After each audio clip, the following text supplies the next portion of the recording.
Au Cameroun, les débats vont bon train, on en parle un peu partout, tous les plateaux télévision, les éditions interactives à travers les radios et même la presse écrite abonde de commentaires au sujet justement de cette sortie des évêques, critiquée par les uns, adoubée par les autres. Depuis quelques jours également, nous mettons l'accent sur cette sortie des évêques et dans la série, on va essayer d'être un peu radical dans l'approche des réponses. Finalement, après analyse, après avoir écouté, entendu les uns les autres, est-ce que cette lettre des évêques est recevable ou irrecevable, pour garder justement une expression qui adhère et accompagne finalement les processus électoraux dans notre pays. Pour accompagner cette réflexion, nos invités sont déjà installés. Nous avons l'immense plaisir de recevoir le docteur Basile Ngono. Il est philosophe, éthicien et bioéthicien, beaucoup de casquettes d'ailleurs. Vous êtes socio-anthropologue également et vous enseignez la rhétorique et l'éthique à l'ESTIC, l'école supérieure des sciences techniques d'information et de la communication de Yaoundé. Vous êtes consultant sur les questions de bioéthique en Suisse et au Cameroun, et vous êtes l'auteur de plusieurs publications, dont 2 ouvrages consacrés à la bioéthique et à l'éthique. L'un de ces ouvrages, nous l'avons, et il parle justement de l'éthique comme cadre de refondation du football camerounais. Il est préfacé par le professeur Nassis Mouelekombi, l'actuel ministre des Sports et de l'Éducation physique, et parmi ces productions, votre engagement, vous allez d'ailleurs recevoir, ce sera mercredi prochain, le prix pour la promotion de l'éthique dans le sport. Ce sera le 9 avril à 17h30 pour prendre le rendez-vous au Palais Polyvalent des Sports ici à Yaoundé. Docteur, bonsoir et bienvenue. Bienvenue, merci de m'accueillir. Bonsoir à vous, à vos milliers de téléspectateurs. Il y a un petit rectificatif. Oui, allez-y. Le livre a été commis alors que j'enseignais à l'ESTIC.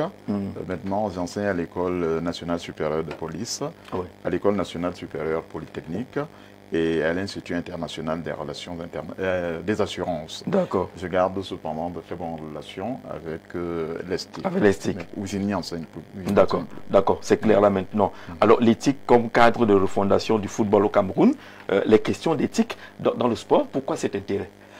En fait, c'est parce que, comme j'ai dit dans l'avant-propos, j'ai un intérêt, je dirais, un rapport anthropologique au sport. Parce que mon père aimait beaucoup le sport, et le football en particulier, et le beau football. Et il nous a souvent amenés au stade lorsque nous étions enfants. Donc pour moi, le sport reste le lieu où on peut apprendre des valeurs et les valeurs qui manquent cruellement à notre monde d'aujourd'hui. Est-ce que ça arrive encore éthique et sport avec le développement des enjeux du jeu, des jeux de hasard, des paris sportifs et qu'on sort beaucoup d'intérêt? Est-ce que c'est encore possible de garantir l'éthique dans les milieux du sport? Ah, mais c'est justement tous ces enjeux qui font en sorte que l'éthique soit une urgence dans le sport. Ces enjeux qui font en sorte que l'éthique soit une urgence, et qu'on en parle et qu'on travaille à promouvoir. Donc, vendredi dernier, il y a eu une conférence, une table ronde à l'INGS à laquelle j'ai participé. C'était justement sur l'éthique dans la construction du vivre ensemble au Cameroun. D'accord, merci beaucoup. On vous accompagnera mercredi prochain, le 9 avril, pour recevoir le prix de la promotion de l'éthique dans le sport. Nous accueillons Benoît Fedje, qu'on ne présente plus en dehors justement de ses costumes toujours aussi merveilleux tous les jours. C'est la nouveauté. Bonsoir et bienvenue Benoît. Bonsoir Jean-Jacques et bonsoir à vos nombreux téléspectateurs. Bonsoir aux co-discutants. Le dimanche, vous faites quoi? Vous allez à la messe, au culte? Oui, comme bien tout le monde, mais il faut le dire qu'il y a des dimanches que je n'y vais pas. Mais cela n'entrave pas ma relation. C'est quoi? Question de temps ou oui, question de temps. Il vous arrive de vous révéler un peu? Non, oui. Je vais également, quand je vais à l'église, c'est pour chercher ce qui peut me permettre, n'est-ce pas, d'apporter ma contribution pour l'évolution de mon pays. Et peut-être s'il arrive que dimanche, je dois exercer cela quelque part, bon, il peut arriver que je ne parte pas à l'église. Parfois, seulement si les hommes politiques sont à l'aise à l'église. Mais pourquoi? Les hommes politiques, comme tout être humain? Alors, au contraire, la politique, c'est quoi? C'est tout simplement la gestion de la cité. Et je pense que lorsqu'on va à l'église, si on s'en tient réellement au principe de l'église, qui doivent contribuer à soigner les âmes, je pense qu'il n'y a pas mieux que l'homme politique aller à l'église et rentrer avec une âme aussi bien soignée. Donc il n'y a pas de rivalité entre le pouvoir et l'église? Non, surtout pas. On pourrait encore parler de la complémentarité, mais pas la rivalité. Pas de rivalité. D'accord. Mais merci d'être venu sur le plateau et accueillons également parmi nous Jean-Marie Elundou, Joseph-Marie Elundou, acteur de la société civile, auteur et également dans plusieurs domaines, parmi lesquels la politique, où vous considérez le président Paul Biya comme le disque dur. Bonsoir et bienvenue, Joseph-Marie. Merci pour l'invitation. Vous avez le livre? Oui, vous le connaissez, il est déjà sur la place depuis 2021. Il est un livre qui a été suffisamment répandu et promu, qui a reçu aussi parfois des critiques. Il vous intéresse? Oui. D'accord. Vous avez une compte en direct. On va régler ça. D'accord. Oui, c'est un livre qui m'intéresse parce que je suis en train de rédiger un livre en ce moment sur le chef de l'État. Sur le chef de l'État? Encore? Oui. Ça va peut-être être un livre de trop? En fait, je prends mon angle. Je voudrais d'ailleurs encourager d'autres. Ah bon, encore? Parce que... On a tout dit. On a dit le code, on a dit l'anticode. On a dit l'anticode, bien. Finalement, on va encore sortir. Vous savez, je vais vous dire, en 5 ans de magistère de Sarkozy, il y a eu plus de 500 ouvrages écrits sur la personne. Combien en a-t-il en 42, 43 ans de magistère de Paul Biya? Vous avez cité 2 ou 3, peut-être 4. Mais je vous dis, en 5 ans, il y a eu 500 ouvrages. Je pense que les 40 et poussières d'années passées au pouvoir par le président Biya devraient donner lieu à une abondante littérature. Mais puisqu'on a écrit sur les silences, on va encore faire comment? Non, il y a des choses. On est arrivé au silence. Ça, c'est pour soutenir le frère qui veut écrire. Oui. Jean-Jacques, moi, personne n'a encore écrit sur la phronésis. D'accord. C'est quoi la phronésis? La sagesse pratique. Oui. Moi, je suis en train de préparer autre chose sur les anecdotes. Il y a des anecdotes sur ces hommes-là, parce que l'avenir ne nous appartient pas. Mais il faut que ce qui arrive après nous prouve que nous avons laissé des traces. C'est pour ça qu'on écrit. On n'écrit pas forcément pour faire de l'apologie ou bien pour soutenir je ne sais pas quoi. Mais en tant qu'intellectuel, nous avons la mission, tout simplement, de laisser aux générations qui arrivent des traces et des éléments d'appui pour écrire aussi, pour comprendre. Vous savez, peut-être dans 10 ans, 20 ans, personne ne comprendrait qu'un homme ait passé 40 ans au pouvoir. Eh bien, il faudrait que cela soit bien écrit et que les gens essayent de décrypter, comprendre comment on a pu arriver à une telle situation que, personnellement, je trouve d'ailleurs de voir, les royaumes les plus stables en Afrique étaient ceux-là qui étaient des royaumes millénaires, n'est-ce pas, avec la stabilité, une stabilité millénaire. C'était des hommes qu'on ne changeait pas n'importe comment. D'accord, merci. Il y a toute une démarche là-dedans qui est même... Ce sera la grande curiosité, hein, dans 10, 20, 50 ans. Parce que je vais vous dire, est-ce que vous savez que le Cameroun et les pays d'Afrique francophone sont les rares pays au monde qui laissent le poste du président de la République à une sorte de tombola? Tous les pays pratiquement autour de la France ont un président élu par le Parlement. Tous sont des régimes parlementaires ou semi-parlementaires. Et ça marche. Et vous voyez la France qui a son régime présidentialiste est bloquée. On a des raisons de croire qu'il y a quelque chose à regarder sur comment est élu un chef d'État, quel est son rôle. Est-ce que c'est un rôle purement politique, la politique quotidienne, ou alors c'est simplement la stabilité de l'État? Parce qu'on en a besoin. D'accord. Il y a forcément beaucoup de choses à dire sur la question. On comprend justement que le docteur soit engagé à écrire encore et qu'il y a encore des gens qui ont des inspirations irrelatives. Alors, Patrice Christ Nguidiol est la société civile, promoteur du mouvement DDHP qui combat tous ceux qui osent penser à la dépénalisation de l'homosexualité. Vous êtes membre de l'ATP, candidat à la candidature pour la prochaine élection présidentielle. Bonsoir Patrice, bienvenue. Bonsoir Gigi. Bonsoir mes compagnonnistes, je suis vraiment très heureux d'être là, d'être au milieu des éminentes personnes qui comptent écrire et qui ont déjà écrit, d'autres ont déjà écrit. Et d'autres comptent écrire pour... Vous n'êtes pas tenté, vous, d'écrire? Non, le chef de l'État, il y a eu plusieurs personnes qui peuvent écrire dans sa vie. Maintenant, il faut également ceux qui doivent regarder ce qu'il n'a pas fait. Parce qu'il y a ceux qui ne font que dire ce qu'il a fait. Maintenant, il faut faire notre camp. Qui doit regarder ce qu'il n'a pas fait. Vous pouvez le faire alors? Et c'est là où nous sommes. C'est là où on se situe pour regarder ce qu'il n'a pas fait. Et c'est à partir de là que vous avez vu même ce que j'ai posté hier. Ça montre ce qu'il n'a pas fait. D'où il est arrivé à l'Élysée et il n'a pas défendu. Vous parlez de l'unité? À l'Élysée, d'accord. En 2013. À la visite avec François Hollande, à sa sortie, les journalistes vont poser des questions sur l'homosexualité. Et il a démontré qu'il n'a pas fait ce que mes parents sur le plateau, mes aînés sur le plateau n'ont pas écrit.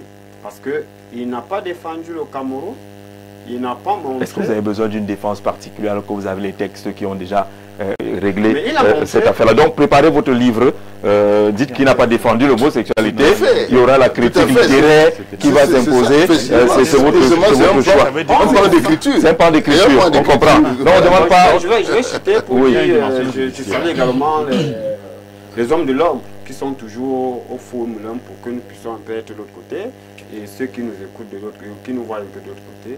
Mais ce qui est sûr, présentement, nous savons que même si on écrit, puisque si le code pénal est déjà là, ça veut dire qu'il y a déjà une autre. On n'a plus besoin d'écrire, on a plutôt besoin de respecter ce code pénal. Et si le président ne défend pas ce code, ça veut dire que lui-même ne comprend pas qu'il n'est plus là. D'accord, c'est votre point de vue qu'on respecte là-dessus. Mais je vais finir avec vous sur les primaires. Oui, pour les primaires à l'Élysée. Qu'est-ce qu'il avait dit à l'Élysée? Ces choses-là, nous on ne les connaît pas chez nous. C'est ce qu'il a dit. Ça veut dire que vous n'avez pas bien suivi. D'accord. Mais on va revenir, j'aurai le temps on a 2 heures. Donc il ne veut même pas en parler. On a 2 heures, non, il faut en parler. Non, ce n'est pas le sujet alors du jour. C'est pas le sujet alors du jour. Patrice Christ, on comprend, ça pourrait être... Il faut aussi montrer à nos aînés que malgré qu'ils écrivent, mais ils écrivent ce qu'ils veulent. Mais c'est ça le choix de l'écriture. C'est ça le choix de l'écriture. C'est ça le choix de l'écriture. Patrice, chacun choisit son angle pour écrire son livre. C'est leur liberté. Maintenant, vous pouvez décider de ne pas lire. Vous trouvez que c'est des choses à jeter, c'est votre choix. Ou alors vous réagissez en écrivant. Je vous ai dit qu'il y a le code BIA et il y a eu l'anticode BIA. On n'a plus le revers de l'autre côté. Donc c'est votre liberté. Alors, où en êtes-vous? Vous êtes candidat? L'ATP est en marche. Parce que l'ATP est en train de montrer aujourd'hui que c'est la seule coalition vraiment qui a besoin d'un candidat. Ok, c'est le peuple qui... Puis c'est une élection qui se passe par digital. Oui, le peuple demande que le code c'est quoi? Pour aller dans votre élection digitale là, on fait comment? D'ici le 15 avril, le code sera mis à la disposition de tout un chacun. D'où les candidats. Donc il y aura un lien, on va ouvrir et les 8... Qui contrôle le vote là? Non, actuellement, vous avez voté comme là-bas? Il y a une équipe vraiment mise sur pied de tout genre de personnes, plus les informaticiens et de la société civile et quelques hommes politiques également qui ont quand même la probité morale pour pouvoir mieux, qui ne sont pas quand même comme les camquets pour un seul côté à un moment donné. Donc ceux-là sont vraiment pour montrer l'ensemble de tout. Donc aujourd'hui, d'ici le 15, tout sera mis. Le 15 avril. Vous battrez campagne comment et où? Non, vous voyez, puisque c'est quelque chose qui est dans le cadre digital. Donc, que vous excluez quand même une bonne partie de la population, ce qui n'est pas digital. Aujourd'hui, même les codes IS sont publiés, donc même avec un téléphone Churonko, comme on dit dans nos villages, on peut voter à travers un simple téléphone qui n'est pas Android. Donc à partir de là, on n'instruit personne. Puis on sait qu'un Camerounais ne peut pas manquer un téléphone. Donc à partir d'un téléphone qui soit Android ou simple, il peut obtenir, il aura l'amabilité de voter. Et à partir de là... D'accord. Non, il dit que tout le monde a un téléphone, même nos mamans. Mais c'est vrai qu'on vous fait comprendre que même nos mamans au village aujourd'hui ont les petits téléphones. Donc avec le Choronko là, on va pouvoir voter aussi. Est-ce qu'on ouvre les liens là-bas? On fait comment? Et on ouvre les liens, puisque même avec simple téléphone, si on vous demande souvent parfois de répondre au téléphone avec, sans faire la publicité avec les réseaux de communication, Je dis souvent que pour répondre... Donc par SMS. Donc par SMS, ça se passe sans problème. Et aujourd'hui, il y a quelques années, on savait que le chef de l'État avait dit que nous sommes une chanson tête baissée. Et aujourd'hui, même, il est le premier tuteur. D'où, à un moment donné, il est devenu le premier influenceur. Parce qu'à tout bout de champ, il est toujours en train de sortir quelque chose auquel on va débattre. Donc ce n'est pas... Si vous montrez l'exemple à 92 ans, c'est que nos mamans de 80 ans aussi n'ont pas peur de pouvoir le faire. Pouvoir aller. Donc à partir du 15, on aura tout et on saura qui est le candidat de l'ATP à la candidature. De l'ATP, mais il y a d'autres personnes qui se disent qui sont toujours candidats. Vous avez à chasser, non? Non, mais on ne peut pas. Il y a des gens qui ne sont plus candidats de l'ATP. Sur les 8 là? Malgré, non, la liste n'est pas encore finie. Ah bon? Mais il y a certaines personnes.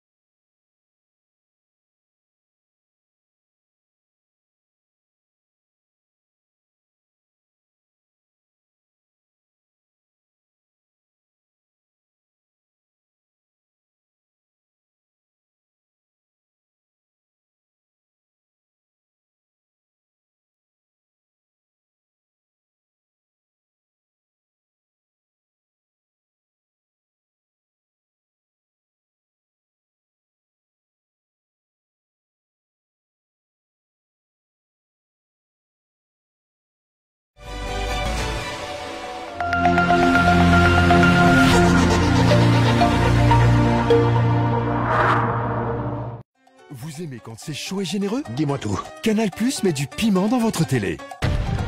En ce moment, profitez d'une offre brûlante avec votre décodeur HD à 5000 francs dès la formule Access. En plus, Taille a été pensé pour vous offrir une expérience unique. Bienvenue à la résidence Le Mfundi, un chef-d'œuvre signé Société Immobilière du Cameroun, situé dans le prestigieux quartier Hippodrome à Yaoundé. À la résidence Le Mfundi, l'élégance et le raffinement s'harmonisent pour créer un cadre de vie exceptionnel. Découvrez une offre inégalée. 152 appartements haut de gamme, des configurations T1 à T6 avec cuisine américaine et européenne, 954 mètres carrés d'espace de commerce en rez-de-chaussée, idéaux pour vos affaires, 4130 mètres carrés d'espace de stationnement alliant intérieur et extérieur pour un maximum de confort, 3070 mètres carrés d'espace commun aménagés pour votre détente et votre bien-être. Chaque détail de la résidence Le Mfundi a été soigneusement étudié pour répondre à vos attentes. Pourquoi attendre? Offrez-vous la résidence de vos rêves dès aujourd'hui. Rendez-vous à la division commerciale et marketing de la Société Immobilière du Cameroun sur l'avenue de l'Indépendance à Yaoundé. Société Immobilière du Cameroun, la volonté de mieux vous loger. What if your solution comes from Maso X5?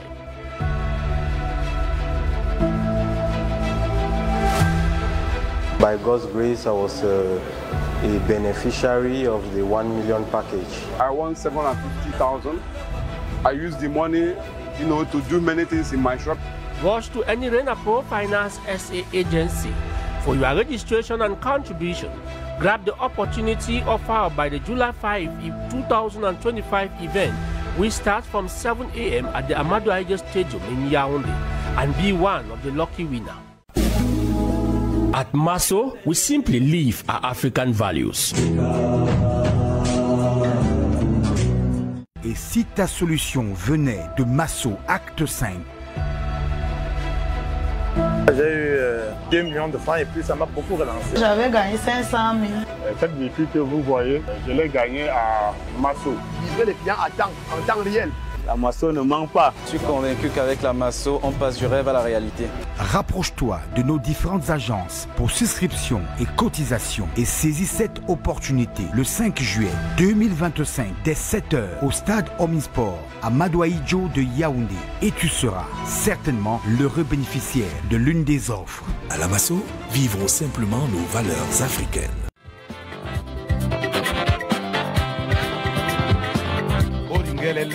Pour tous vos événements administratifs, campagnes de communication, concerts géants, meetings politiques, cérémonies de mariage, une seule adresse.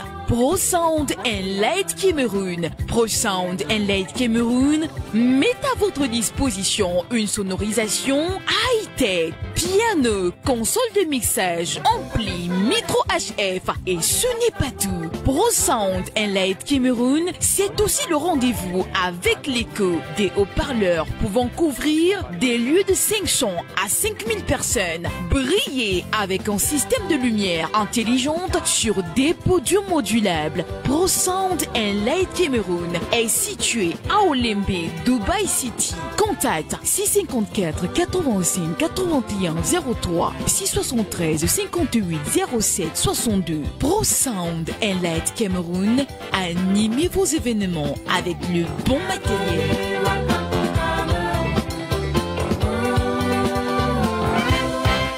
Vous rêvez d'un cadre idéal pour vos séjours à Yaoundé? Une seule adresse, Safari Hotel. Safari Hotel offre 40 chambres VIP et des suites et appartements ultra modernes. Le Safari Hotel, c'est aussi un bar-restaurant ultra chic, véritable carte postale, propice et discret pour vos moments de détente. Avec un parking avant et arrière sous vidéosurveillance et un groupe électrogène qui vous met à l'abri des coupures intempestives d'électricité. Le Safari Hotel dispose également des salles de banquet de 400 à 500 places, de conférences d'une capacité de 150 places, ainsi qu'un service traiteur pour vos événements. Votre hôtel 3 étoiles situé au quartier Sam dans le 3e arrondissement de la capitale, entre la SCDP et Garantie Express, est à 5 minutes du centre-ville. N'attendez plus, réservez au 694 77 74 68 677 76 29.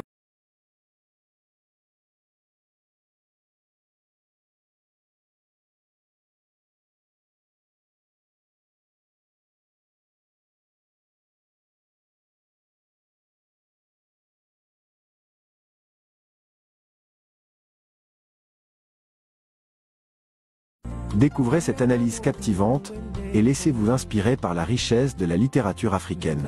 Disponible dès maintenant aux éditions Aminata Sofal. Vous aimez quand c'est chaud et généreux? Dis-moi tout. Canal Plus met du piment dans votre télé. Réabonnez-vous pour profiter d'une offre brûlante avec toutes les chaînes offertes pendant 15 jours. Regardez. Goûtez aux nouvelles émissions et séries épicées comme on aime. Ouais, ça donne chaud. C'est gagné! Qui aime les akara ne doit pas avoir peur du piment. Attention, intrigue tout feu tout flamme. Je vais vous régaler ce soir. Vibrez devant les films les plus chauds du moment. Et vivez des ambiances bouillantes dans vos matchs tant attendus. J'ai senti mon corps vibrer. Alors, ça chauffe, non? Réabonnez-vous vite. Vous aimez quand c'est chaud et généreux? Dis-moi tout. Canal Plus met du piment dans votre télé. En ce moment, profitez d'une offre brûlante avec votre décodeur HD à 5000 francs dès la formule Access. En plus, votre parabole est offerte. Regardez. Goûtez aux nouvelles émissions et séries épicées comme on aime. Ouais, ça donne chaud. C'est gagné! Qui aime les akara ne doit pas avoir peur du piment. Attention, intrigue tout feu tout flamme. Je vais vous régaler ce soir. Vibrez devant les films les plus chauds du moment.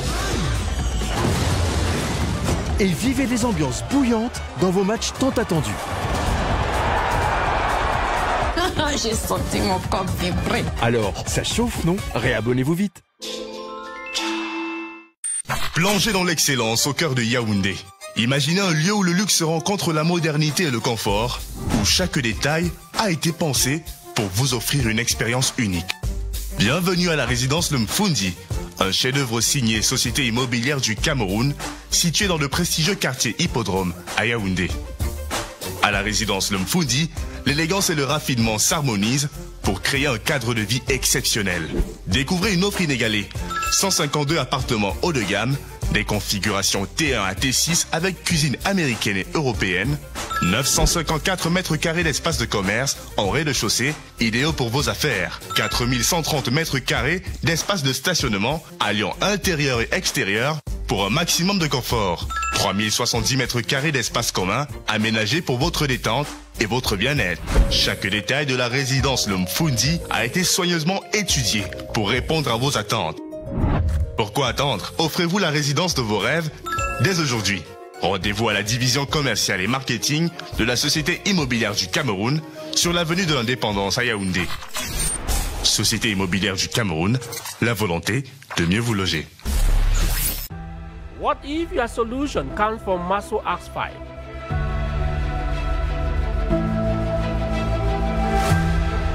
By God's grace, I was a beneficiary of the 1 million package. I won 750,000. I used the money, to do many things in my shop. Rush to any Renapo Finance SA agency for your registration and contribution. Grab the opportunity offered by the July 5, 2025 event, which starts from 7 a.m. at the Amadou Ahidjo Stadium in Yaoundé, and be one of the lucky winners.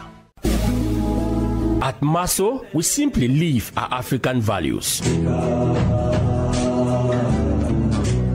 Et si ta solution venait de Maso Acte 5? J'ai eu 2 millions de francs et puis ça m'a beaucoup relancé. J'avais gagné 500 000. Cette véhicule que vous voyez, je l'ai gagné à Maso. Livrer les clients en temps réel. La Maso ne manque pas. Je suis convaincu qu'avec la Maso, on passe du rêve à la réalité. Rapproche-toi de nos différentes agences pour souscription et cotisation et saisis cette opportunité le 5 juillet 2025 dès 7h au stade Omnisport à Amadou Ahidjo de Yaoundé et tu seras certainement l'heureux bénéficiaire de l'une des offres. À la Maso, vivons simplement nos valeurs africaines.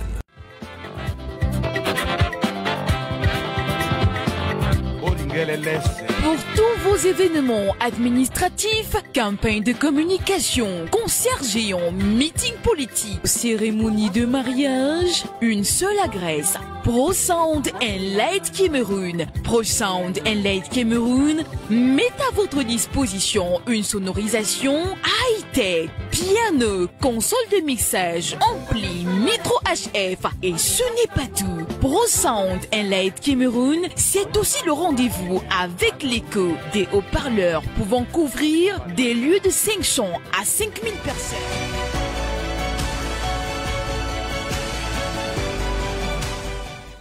Retour sur le plateau de Le Grand Soir après cette légère interruption. On espère qu'on n'ait pas perdu le fil de notre émission. Celui qu'on n'a pas encore présenté, c'est Alain Ndouk. Il est journaliste et théologien. C'est un habitué de quelques plateaux de Info TV. Alors bonsoir et bienvenue. Bien le bonsoir à tous mes co-discutants, bien le bonsoir à toi. C'est un plaisir d'être là pour cette première du Grand Soir sous l'égide de Jean-Jacques Zé. C'est un plaisir. Alors, on va rapidement attaquer notre sujet parce qu'on a déjà eu beaucoup de temps là. On espère avoir quelques minutes de temps additionnel. Il s'agit donc de cette sortie des évêques, baptisée lettre pastorale des évêques à l'occasion de l'élection présidentielle et des élections régionales de 2025 au Cameroun. Chacun d'entre vous a certainement déjà eu à jeter un coup d'œil dans ce document qui présente la situation du Cameroun, justifie d'abord l'intervention des évêques dans ce secteur et puis aboutit à la proposition d'une sorte de guide, les 10 qualités requises pour quiconque désire gouverner le Cameroun, ce que de quoi on comparé aux 10 commandements ou à une orientation donnée par les évêques ou simplement à une opinion. Alors sur ce document, docteur, je vais commencer par vous. On a voulu poser la question comme au Conseil constitutionnel. Est-ce que vous pensez que le document, la sortie des évêques à travers ce document est recevable ou irrecevable? La forme et le fond nous intéressent. Oui, ça veut dire que les évêques, le document des évêques est recevable, parce que c'est des citoyens camerounais. Et que les évêques du Cameroun, ou bien ceux actuels, n'inventent rien. Oui. Ça veut dire que l'épiscopat du Cameroun a toujours fonctionné ainsi. Ça veut dire que depuis Rerum Novarum, qui est la première encyclique sociale faite par Léon XIII, il y a les évêques, l'Église s'intéresse à ce qui se passe dans le monde, là où il est. Donc les évêques du Cameroun, par cette lettre, sont dans leur rôle. Et cette lettre est différente des sorties de quelques-uns qui ont été en solo. Oui. Là, c'est la collégialité qui parle. J'allais dire même c'est la citoyenneté qui parle. Et c'est une lettre qui participe en tant que citoyen au débat républicain. D'accord. Pour la forme, c'est normal, elle est recevable, cette lettre. Oui, en tout cas, la forme et le fond. Oui. Parce que, en fait, c'est trop long. Je suis théologien de formation. J'ai une licence de théologie catholique, une maîtrise de théologie catholique, un DEA de théologie catholique et une capacité doctorale en théologie chrétienne. La lettre, sur la forme et sur le fond, est recevable. Ça veut dire que, en fait, on en fait un événement parce que c'était un exercice habituel. Oui, on sait que les évêques ont déjà eu, en 2004, ils étaient là, en 2011, en 1990, en 2018, ils étaient là. Ça part même de 1990. Ils ont toujours écrit. Ça veut dire qu'en fait, c'est la continuité après le Concile. Alors, qu'est-ce qui semble gêner pour cette édition 2025? En fait, ma foi, je veux dire que peut-être c'est la réception qui n'est pas bonne. Ça veut dire qu'on a les récepteurs aujourd'hui n'ont pas toutes les, je dirais, tous les éléments. Donc, c'est de manière parcellaire. Lorsque j'entends des débats, ça veut dire que pour le personnel politique en place depuis des années, ils savent que les évêques ont souvent intervenu dans ce sens de lettres pastorales. Et ce qui est dit là n'est pas aussi dur que ce qui se dit en 1990, avec les structures de péché. Les structures de péché qui ne sont même pas de nos évêques. C'est Jean-Paul II qui parle pour la première fois en 1970 en Amérique latine. Ça veut dire que, moi, j'ai relu, je l'ai lu quand la lettre est sortie, je l'ai relu en cohérence avec Rerum Novarum, avec Gaudium et Spes et avec les lettres que les évêques ont envoyées. En fait, c'est une participation. Ils participent au débat dans cette participation, ils jouent quel rôle? Vous pensez qu'ils jouent quel rôle? Ça veut dire qu'en fait, puisque c'est des citoyens, ça veut dire qu'en fait... Ils jouent le rôle de citoyen? Oui, en tant que citoyen. Oui. Ça veut dire qu'en tant que citoyen camerounais, ils doivent prendre parti, ils doivent être partie prenante dans l'espace public. Est-ce que l'évêque est un citoyen ordinaire? Un évêque? En fait, un citoyen égale un citoyen. Vous pensez, sérieusement? Mais oui. Un citoyen égale un citoyen. Et comme je dis, lorsque les évêques parlent collégialement, ça veut dire collégialement, c'est un message. Il faut d'abord voir, ils s'adressent d'abord aux chrétiens, et ils ont peuple de Dieu qui est au Cameroun, à tous les Camerounais, à tous les acteurs de la scène politique, aux hommes et femmes de bonne volonté, chers fidèles du Christ, chers concitoyens. Ça veut dire qu'il y a un ajout, ça veut dire qu'en fait, ils ont ciblé une catégorie parce que aux hommes et aux femmes de bonne volonté, l'expression a été utilisée par la première fois par Paul VI. Et le Concile Vatican a entériné cela. Les évêques ont tout simplement ajouté, en fait, parce qu'il y a un contexte. La lettre doit être lue dans un contexte camerounais qui est frileux à cause des élections qui arrivent. Lorsque vous lisez, ça veut dire qu'il y a tellement une libéralité de parole. Il y a des gens qui, au lieu de faire de la politique, disent que le sang va couler. Ainsi de suite. C'est tout ce qui fait que les évêques parlent. D'accord. Benoît Feu-Dieu, recevable ou irrecevable, vous avez parcouru le document qui est adressé, comme on l'a précisé, au peuple de Dieu qui est au Cameroun, à tous les Camerounais, à tous les acteurs de la scène politique, aux hommes et femmes de bonne volonté. Il s'adresse aux chers fidèles du Christ et aux chers concitoyens en précisant ceci. C'est tiré de la Bible. Hein. Si le Seigneur ne bâtit la maison, les bâtisseurs travaillent en vain. Recevable ou irrecevable cette sortie? Oui, vous savez, Jean-Jacques, comme nous sommes en une période de jeûne, de carnet, il faut être vain. Et je crois que lorsque on veut, n'est-ce pas, donner son appréciation sur une telle lettre, il faut beaucoup de courage, parce que je le dis bien, on ne peut pas mentir. Même si vous n'êtes pas croyant, c'est la période de jeûne, les croyants ne se veulent pas le mensonge. Oui. Je dirais ici qu'elle est recevable dans la forme. Mais dans le fond, il y a certaines choses qui ne collent pas. Vous les avez identifiées? C'est quelque chose qui ne collerait pas? J'ai identifié, parce que je voudrais le dire.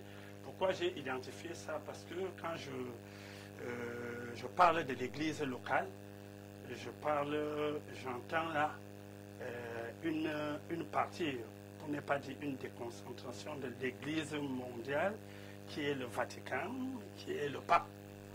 Donc, quand je vois déjà dans ce qu'on accepte, parce qu'on l'a accepté pendant 43 ans. Oui. Et moi, je vois beaucoup plus que, s'il faut voir dans ce sens, je dirais même que cette sortie, ou encore ces qualités, parce que je vais revenir sur les qualités, sont beaucoup plus, s'adressent beaucoup plus à ceux qui prétendent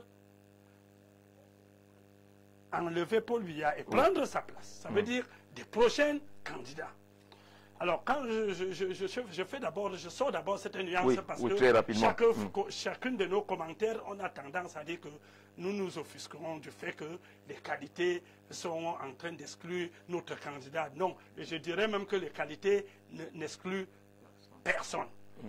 Mais sauf que quand je vois les qualités, j'ai problème parce que je me demande si la laïcité de l'État auquel on fait allusion est perçue qui est une réalité, c'est pas seulement... oui, c'est une réalité au Cameroun. Qui est une réalité. Est-ce que, au regard de cette laïcité, qui implique que ni la loi, ni les institutions ne doivent se référer à une confession religieuse particulière. Alors, maintenant, si une confession à elle tient à donner les qualités pour postuler à la fonction présidentielle, cela voudrait dire qu'on se réfère à l'orientation d'une confession. Et moi, à ce niveau, je trouve qu'il y a problème. Parce que moi, je dis qu'en tant que citoyenne, comme j'ai dit quand les évêques sortaient en électron libre, ça ne me posait pas de problème. En tant que citoyenne, oui, chacun peut sortir à tout moment. Mais quand l'église sort, c'est pour ça que j'ai fait le décor en disant que quand je prends l'église locale, je vois ça comme un démembrement, comme une déconcentration de l'église globale qui a à sa tête le pape et le Vatican. Le Vatican, en une autre forme, est un pays ami au Cameroun. Ça veut dire que si les évêques du Cameroun sortent dans le cadre de la conférence épiscopale, dans le compte de l'Église, ça veut dire en quelque sorte qu'ils pourraient avoir consulté le Vatican. Est-ce que le Vatican ne serait pas là en train de s'immiscer dans les affaires internes d'un autre pays? C'est une question qui nous permet d'avancer dans le débat, parce qu'on a entendu parler d'ingérence, que le Vatican est un État et que les évêques aujourd'hui font un serment de ce côté-là qui pourrait leur amener à ce que vous êtes en train de dire. Alors, Patrice, sur la question de la recevabilité ou l'irrecevabilité de cette sortie des évêques, qu'est-ce que vous en dites? Vous devez savoir que présentement, il faut entrer dans le cadre peut-être de connaître d'abord l'homme de Dieu. Et là, on peut se poser sur deux pans. Le premier pan se met sur le cadre, est-ce n'est pas une distraction? Comme peut-être ces hommes de Dieu essayent de poser pour que d'autres choses se passent en back-office. Parce qu'ils sont quand même en train de prendre en otage le débat depuis quelques jours et je suis sûr que ça va se poursuivre. D'où peut-être l'interrogation sur le rôle. Est-ce qu'il ne s'agit pas d'une distraction? D'une distraction. Même maintenant, lorsqu'on revient, on peut donc maintenant se mettre sur le deuxième volet, que lorsque un père ou bien un homme sage montre le doigt à la lune, les enfants regardent le doigt. Parce qu'aujourd'hui, il faut connaître, il faut dire que les évêques, ce sont des personnes qui sont renseignées. Aujourd'hui, lorsqu'on regarde le robot, le portrait robot qu'on nous présente, ce portrait robot, même si on revient après 20 ans, ce porteur robot ne peut jamais positionner le président Paul Biya à ce niveau. Vous pensez que ce porteur robot exclut? On va y arriver. Vous pensez que ce porteur robot disqualifie le président Paul Biya? À quel niveau? Si on regarde, si on entre sur les compétences même d'abord, parce qu'il y a sur les 10. Alors sur les 10, il parle d'intégrité, humilité, modestie et leadership moral pour le premier point. Le second point, il parle de la vision et la stratégie. Le troisième, gestion efficace de l'économie. Le quatrième, consolidation de l'unité nationale. Le cinquième, capacité à écouter et à dialoguer. Le sixième, respect de l'état de droit et des libertés. Le septième, lutte contre la corruption. Le huitième, capacité à gérer les crises. Le neuvième, amélioration des services publics. Le dixième, diplomatie et relations internationales. Parlons, quand on parle du dixième, le dixième, moi je peux dire respect de l'état de droit et les libertés. Chez moi. Le dixième? Oui. Eux, ils parlent de diplomatie et relations internationales. Oui. Et alors, en quoi est-ce que c'est donc? En quoi est-ce que vous voulez reprendre? À ce niveau, je peux revenir pour parler capacité d'écoute et le dialogue. Oui, vous pensez capacité d'écoute et le dialogue, nous savons qu'aujourd'hui, le président Paul Biya est dans le cadre il écoute lui seul, mais il ne dialogue pas avec le peuple. On met cela de côté. Ouais, ils disent être capable d'écouter les différents acteurs de la société civile, les partis politiques, les syndicats, etc. Être ouvert au dialogue et à la concertation pour prendre des décisions qui répondent aux attentes de la population, être tolérant et ouvert d'esprit, capable de comprendre et de respecter les différences et les diversités qui caractérisent le Cameroun. Et vous dites qu'il n'a pas cette capacité d'écoute. Présentement, il n'a plus. Avant, il en avait. Vous voulez faire présentement, il n'a plus. Quel schéma d'écoute vous voulez définir? Vous voulez le président qui se place au carrefour, qui dit venez, on échange? Puisque le Cameroun, d'après les vues et tout, le Cameroun est en train d'avancer. Le Cameroun n'est plus sur l'étape où tout se positionne. Vous lisez ces Twitter par exemple. Est-ce que c'est donc tout le monde qui a la capacité d'aller lire ces tweets? Parce que moi chez Lexus, vous comprenez que tout le monde peut. Non, c'est tout le monde. Parce que c'est à une période donnée. Oui. Nous sommes à une période donnée auquel le président Paul Biya peut communiquer. Donc vous êtes d'accord avec les évêques? Il y a d'abord la forme et le fond ne vous dérangent pas. Il y a la forme et le fond qui ne dérangent pas. D'accord. À ce niveau. Maintenant, je tiens de parler de la personne. C'est qu'on veut maintenant, je suis un peu dérangé. Maintenant, vous voulez interroger les évêques eux-mêmes, c'est ça? C'est là où il faut revenir à demander aux évêques, puisque on regarde le portrait robot qui est présenté par des évêques. Le portrait robot ne met pas le président Paul Biya comme candidat. Oui, d'accord, c'est votre point de vue. Première des choses. Oui. Deuxième des choses, quel est l'homme? Puisqu'aujourd'hui, les gens se disent que le portrait robot qu'on a de présenter entre dans l'opposition. Alors qu'aujourd'hui, on se rend compte que le portrait robot est en train de fabriquer plutôt quelqu'un dans le sein du RDPC. Vous pensez que dans le RDPC, au moins, il y a quelqu'un qui Et c'est là où nous parlons de la distraction qui est mise aujourd'hui aux yeux du monde. Donc les évêques là seraient au service. Les évêques peuvent être même, non pas au service à 100%. Parce que les évêques, non, ils ne parlent pas au service du RDPC. Là, il faut enlever cela. Nous parlons que les évêques ont des informations. Et puisque les évêques ont des informations, les évêques savent ce qui s'est passé en back-office. D'accord. Et ces évêques commandent donc à mettre le peuple en disant au peuple que voici ce qui s'est passé en bas. Vous tenez pour dire le président Paul Biya, comme il a dit peut-être pendant son discours à la jeunesse, je vous ai jamais, je suis jamais allé loin de vous, je suis toujours avec vous, je serai toujours avec vous, je vais paraphraser un peu. Ça veut dire que pour eux, c'est dire que c'est le président Paul Biya qui est toujours candidat. Maintenant, les évêques viennent vous faire comprendre qu'aujourd'hui, ne regardez pas ce discours qui a été publié devant vous il y a quelques mois, mais plutôt essayez d'utiliser un peu. Il peut avoir quelque chose qui se cache. D'accord, il y a quelqu'un qui merci. est en train de fabriquer merci. En bas au fil José-Marie Elundu, on reste encore sur la question primaire, la question d'entrée sur la recevabilité ou pas de cette sortie des évêques.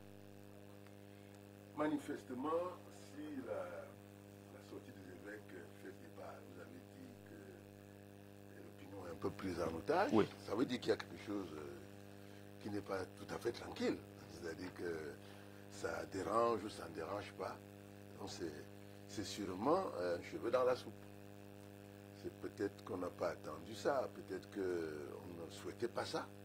Parce que personnellement, quand j'ai lu ce document, je me suis aussi posé la question que le type là va sortir. Parce que c'est un ange. Hein. Quand j'ai regardé, j'ai vu, je ne sais pas qui il est, comment il va se présenter, parce que le seul qu'on connaît et qu'on a vu en action, c'est Paul Biya. Donc, les autres ont parlé, d'autres parlent d'homosexualité, d'autres parlent de tribalisme, ils éloignent les journaux, d'autres... on n'a pas encore vu un candidat qui correspond à ça. Et le seul qu'on peut comparer à ça, c'est Paul Biya. Maintenant, il y a des choses dedans comme l'humilité. Oui. Bon, ça sert à quoi un homme politique? D'être humble. D'être humble. Est-ce que Donald Trump est humble? C'est-à-dire qu'en fait, vous voyez bien que les hommes de Dieu sont dans leur schéma, dans leur dictionnaire. C'est leur dictionnaire qui malheureusement ne correspond pas à la réalité.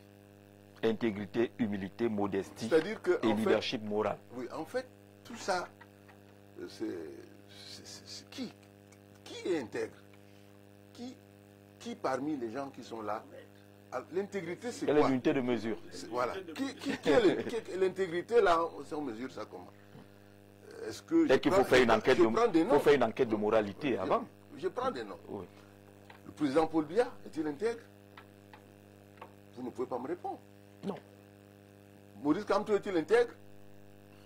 On ne peut pas répondre.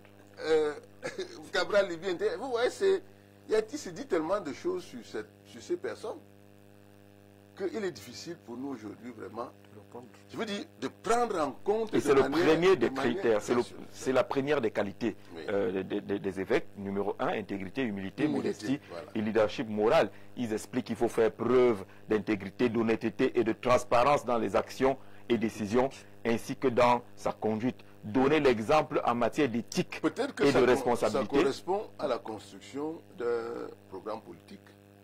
C'est-à-dire ceux qui vont lire ça. Dans le 4e point du préambule de la lettre, ils disent que cette lettre a pour but de vous faire retrouver le sens du politique. Il faut bien noter cela. C'est-à-dire quoi? Cette lettre a pour but de vous faire retrouver le sens du politique. C'est le 4e point du préambule. De donner des repères clairs pour nourrir la réflexion et éclairer la conscience pour un choix libre et responsable. Je dis donc précisément ce que j'ai dit, c'est que le choix libre. Parce que moi j'aurais vu des évêques qui disent, par exemple, ne votez pas par affinité tribale. C'est-à-dire, une telle chose aurait un sens. Vous voyez, c'est-à-dire qu'en termes de contenu, bon, parce que tout ce qu'ils disent là, c'est une projection vers un être fictif. Peut-être que c'est ça qu'ils disent en d'autres termes dans le 4e ou la 4e qualité, consolidation de l'unité nationale, œuvrer pour l'unité et la cohésion nationale en bridant les tensions ethniques et régionales et en assurant une représentation équitable de toutes les régions, être un acteur de la réconciliation nationale, de l'unité nationale, avoir une bonne connaissance du pays et de ses régions, de ses cultures et de ses populations. Je voudrais enchaîner. Vous voyez vraiment, je pense que on est en train de traiter un mauvais sujet. Parce qu'on est parti sur c'est quoi le bon sujet? On part sur des bases du choix d'un homme. Oui. Aujourd'hui. Et c'est ça qui plombe le débat au Cameroun. Le choix des hommes. Est-ce que aujourd'hui le modèle dans lequel nous fonctionnons est le bon modèle? Est-ce que c'est sûr que si on met quelqu'un dans le système actuel tel qu'il se présente, est-ce qu'il ne va pas tomber dans les travers qui semblent être dans l'ADN du système?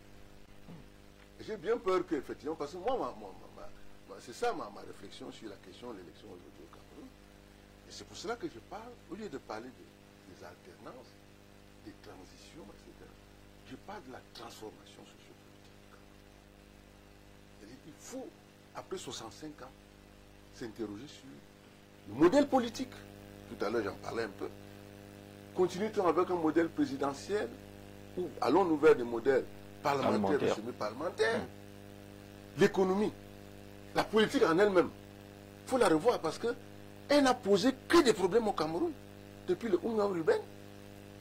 Elle n'a créé qu'à chaque étape des haines, des ruptures. Tel a tué tel autre. Je ne peux pas m'asseoir à la même table que les aïdioïstes, l'autre, etc.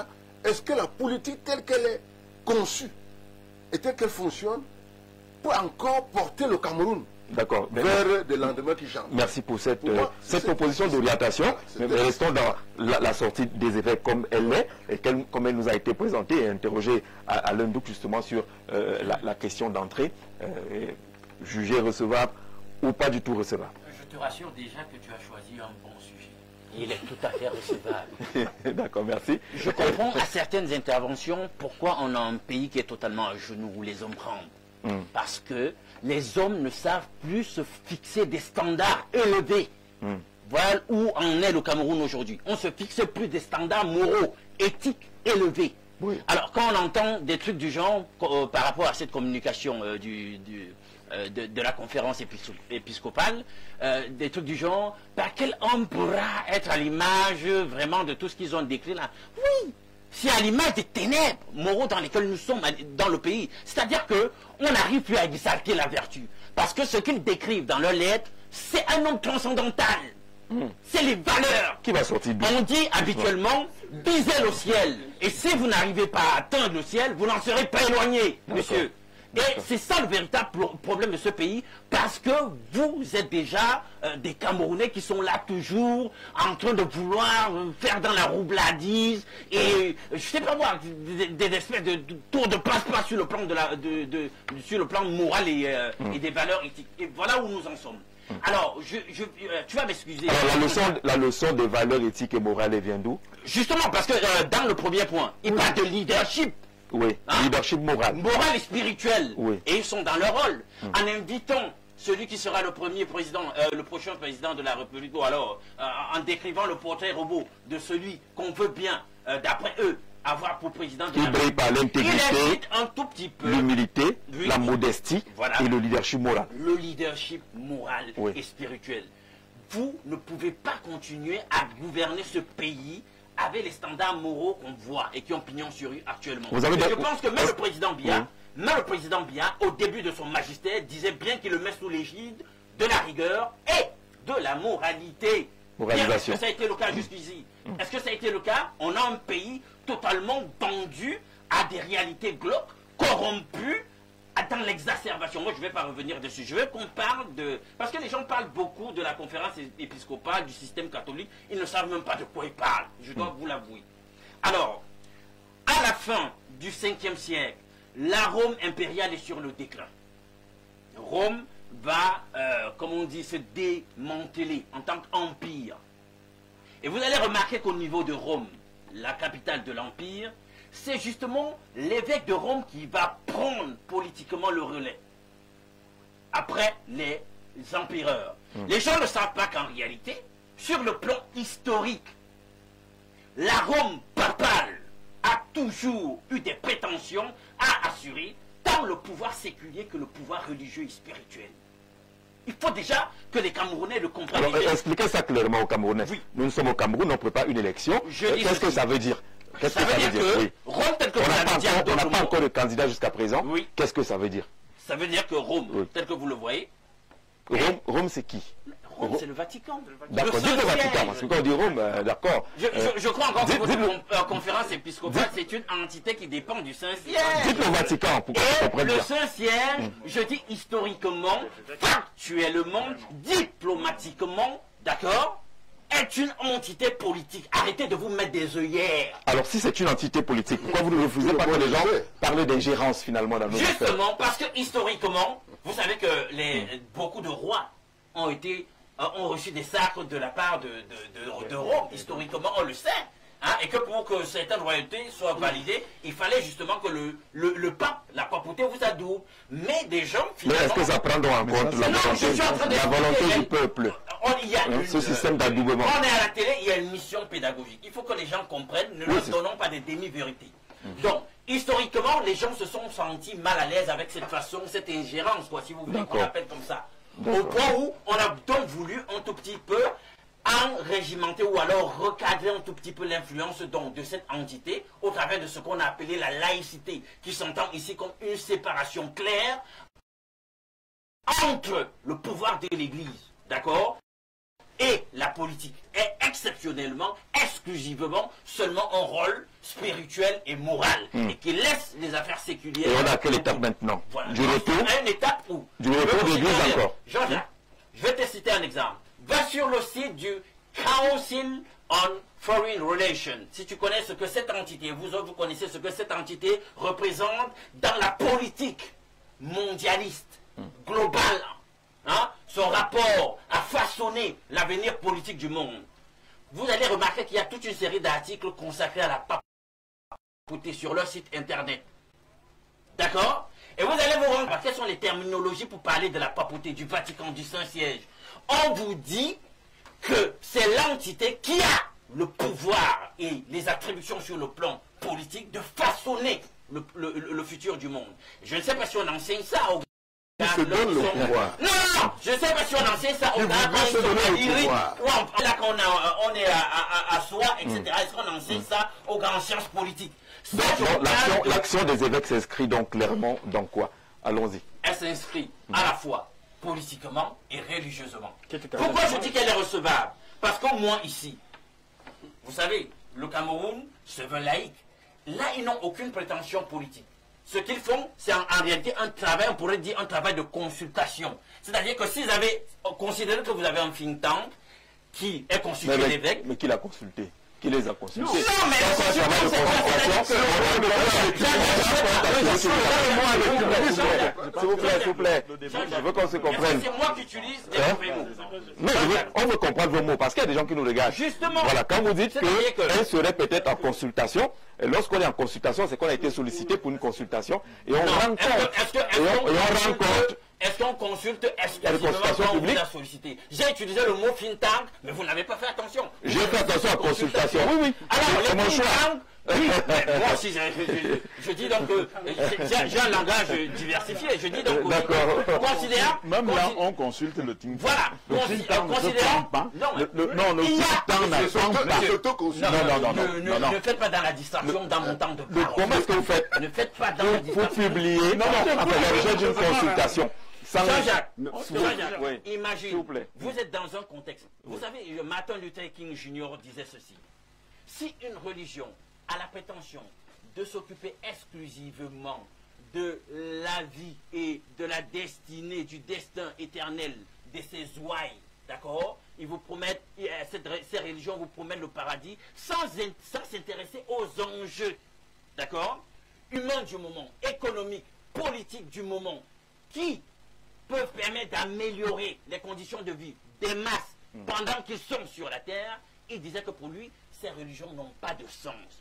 Et je pense que c'est dans cette dynamique, par exemple, que dans l'Église catholique, nous avons par exemple le mouvement dit de la théologie de la libération, qui prenait en compte l'oppression des peuples et tendait à les libérer. Voilà. Donc ils ne peuvent pas, en tant qu'entité, tout à la fois légèrement et historiquement séculière et religieuse, supposée être des guides moraux, même si ce n'est pas toujours le cas, je l'avoue, nous connaissons les scandales qui entourent et qui éclaboussent l'institution catholique romaine, mais sur ce coup, je dis que c'est recevable et je les soutiens absolument parce que c'est un portrait robot. Ils ne pointent pas du doigt qui que ce soit, ils disent voilà les standards, si vous voulez véritablement un Cameroun nouveau et prospère, voilà le type de morale qu'on devrait avoir, le type de critères qu'on devrait avoir comme président. D'accord, M. Nouk. Salutations à votre panel. Désolé de contredire le monsieur en cravate orange, je crois que c'est rouge. Mais cette lettre ne s'adresse pas seulement aux opposants. Il n'a pas dit. Vu que si l'actuel président est réélu lors du congrès attendu, il sera aussi candidat à sa propre succession. Je crois que vous avez dit que cette lettre ne s'adressait à personne.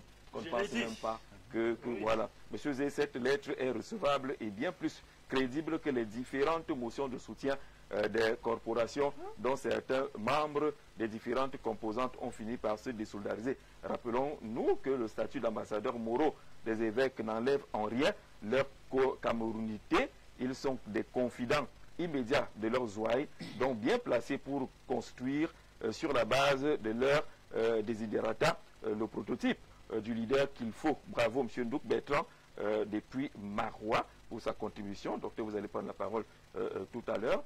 Bonsoir, Plateau. Pourquoi ce pessimisme chez certains de vos panélistes? Le vote communautaire n'est pas une fatalité. John Frunzi, en 92, a bien eu l'adhésion de toutes les communautés. Arrêtez de penser que les Camerounais ne peuvent pas se déterminer en tant que peuple. Julio, je ne sais pas à qui vous répondez. Bonsoir au Plateau.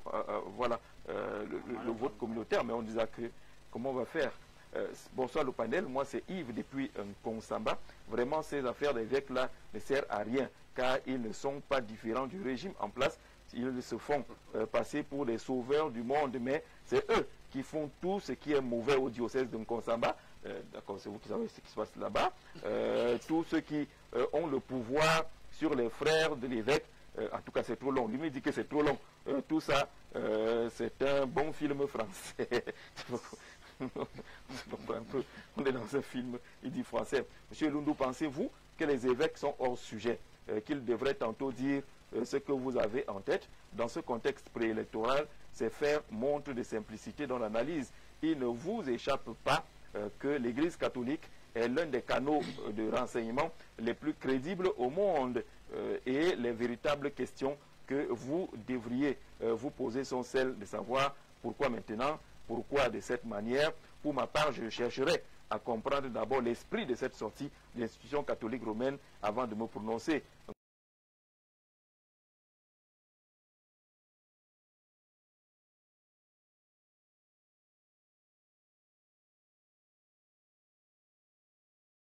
Conférence épiscopale et le prêtre docteur qui voulait réagir à la suite des propos de Alain tout à l'heure. Mais avançons dans ce débat qui revient en tout cas dans les questionnements proposés par nos téléspectateurs tout à l'heure qui n'ont pas encore vidé la question de la recevabilité et de l'irrecevabilité. Mais est-ce que ce n'est pas donner finalement une orientation quand on arrive à définir le portrait robot? Hubert Vole parle de la définition des critères. Je pense qu'il y a une loi qui s'en occupe. Est-ce qu'on n'est pas en train de renforcer la thèse du hors-sujet évoqué tout à l'heure? Moi, je pense qu'en fait, moi, j'ai peut-être pas politicien, philosophe, c'est intéressant à faire de la cité, mais chrétien catholique.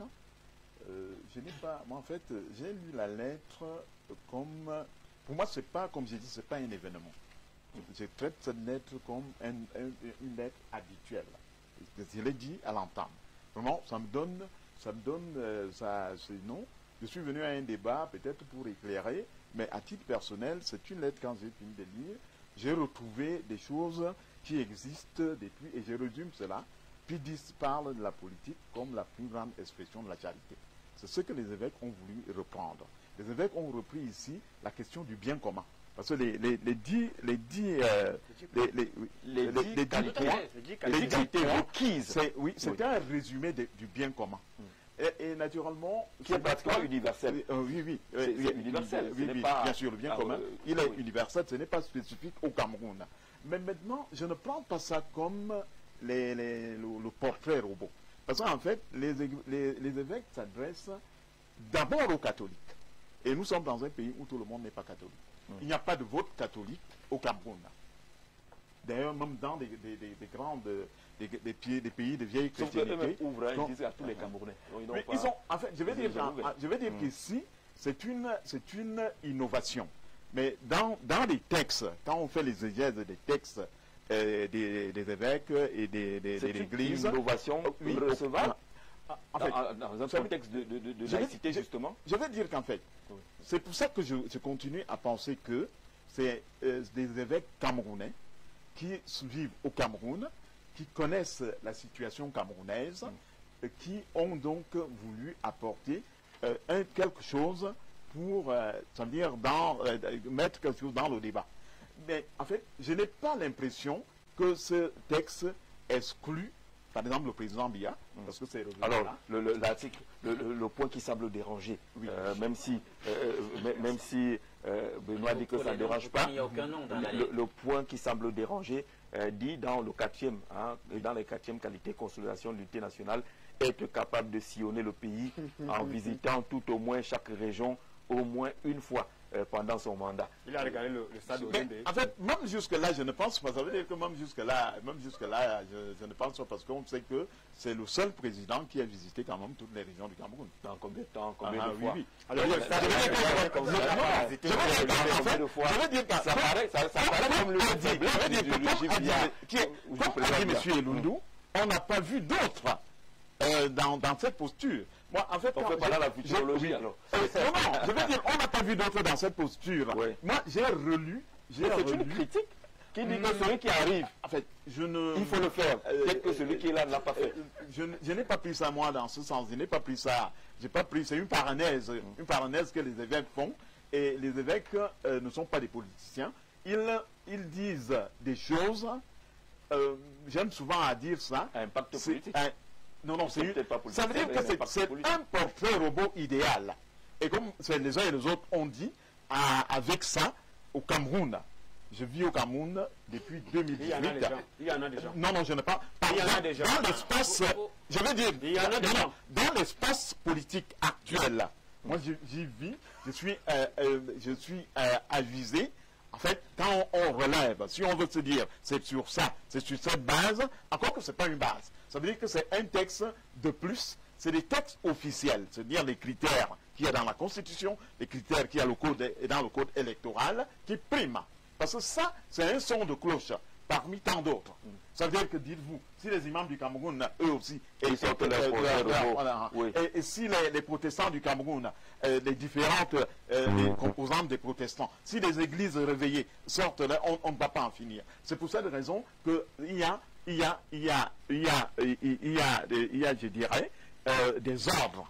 Il y a des ordres, il y a l'État, il y a la Constitution, il y a le code électoral. C'est là où on parle des critères, de qui est candidat, de qui peut gérer le Cameroun.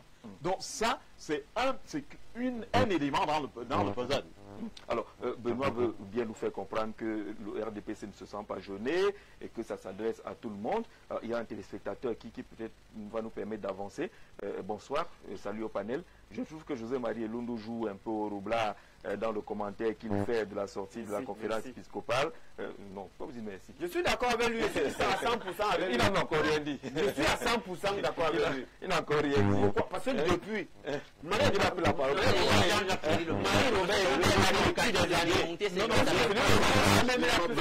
Il faut être capable d'être réceptif. Permettez que j'avance. Il dit que le portrait robot des évêques est fait sur la base de la déliquescence de la société camerounaise où les valeurs ont foutu le camp. C'est un point de bilan. Si on est dans une situation de déliquescence, et ça doit s'adresser à ceux qui ont la charge de gérer les affaires de l'État. Donc il est bien difficile de comprendre votre point de vue. Alors les 10 points sont des idéaux mal implémentés par le président de la République actuel et sont les balises pour ceux qui aspirent à la magistrature suprême. Que les gens comme José-Marie Elundu ne viennent pas tourner autour du pot car on sait qu'il sait. C'est Daflo qui réaction. Il dit que parce qu'en parcourant le document, on sent quand même que la situation n'est pas des plus merveilleuses. Et dans ce contexte-là, on finit de décrire une situation qui n'est pas des plus merveilleuses et on plante les critères. Comment vous ne vous sentez pas concerné? Non. Le RDPC n'est pas concerné. Je vais vous dire, M. Jean Jarzeux, peut-être même cela va soutenir mon irrécevabilité sur le fond. Parce qu'effectivement, j'ai comme impression que chacun prend cette lettre et la transforme à sa manière. Du coup, on ne peut plus se comprendre.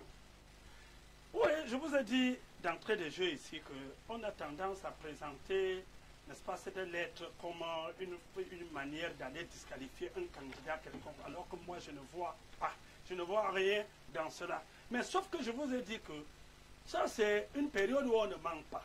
Il faut dire la vérité. J'ai dit dans le fond c'est irrécevable et j'ai pris ces exemples en vous disant nous sommes un État laïque. Et il ne faudrait pas que la laïcité soit réduite tout simplement à la gestion des groupes politiques. La laïcité va dans tous les sens. Lorsque nous sommes une république, la république a comme sa part de Bible à l'Église la Constitution. L'Église de son côté a la Bible. La République a sa Constitution.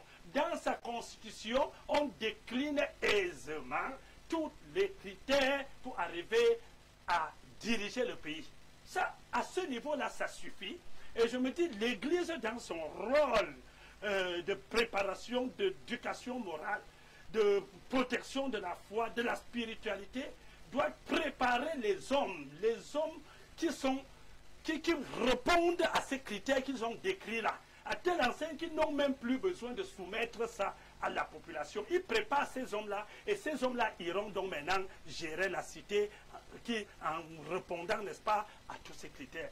Je le dis parce que quelqu'un en dehors, n'est-ce pas, de ce qui est décliné par la Constitution, les qualités, attention, n'allez pas croire que je suis en train de critiquer les qualités. Je suis plutôt en train de dire que Si la Constitution, on est dans une république qui a sa Bible, qui est la Constitution, c'est cette Constitution qui est notre indicateur. C'est cette Constitution qui doit nous orienter. S'il faut maintenant qu'une confession religieuse, les gens et les autres l'ont rappelé ici, une confession parmi tant. Nous connaissons que l'Église catholique, ça fait 36% de la population camerounaise. Et musulmans, ça fait 35%. Les autres font 7%, 10% et autres. On risquera de se retrouver avec chaque confession qui dressera des qualités qui dressera le portrait robot du candidat. Et ça ne pourrait être constitué qu'un imbroglio, alors qu'eux-mêmes dans leur sortie répondent à quelque chose de fondamental. La liberté de choix. Oui. Alors, est-ce qu'en quelque sorte, il n'y a pas contradiction dans cette lettre? Alors, vous défendez, comme nous dans le RDPC, les libertés fondamentales des citoyens. Le citoyen doit être libre. Il doit exercer librement son choix. Mais lorsque vous présentez une situation comme vous l'orientez, ça veut dire que vous êtes en quelque sorte en train de l'orienter vers un choix, même si c'est un choix fictif.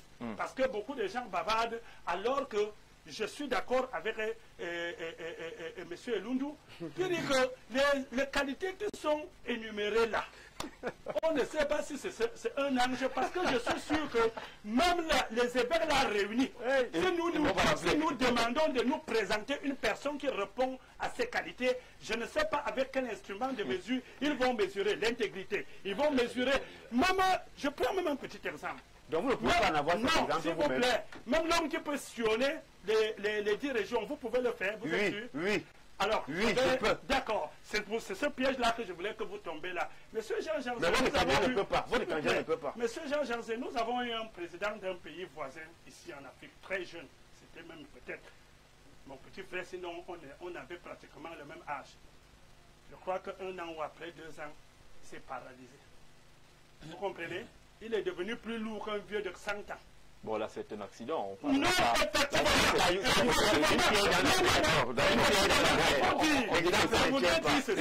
Il avait la force et peut-être la volonté de faire.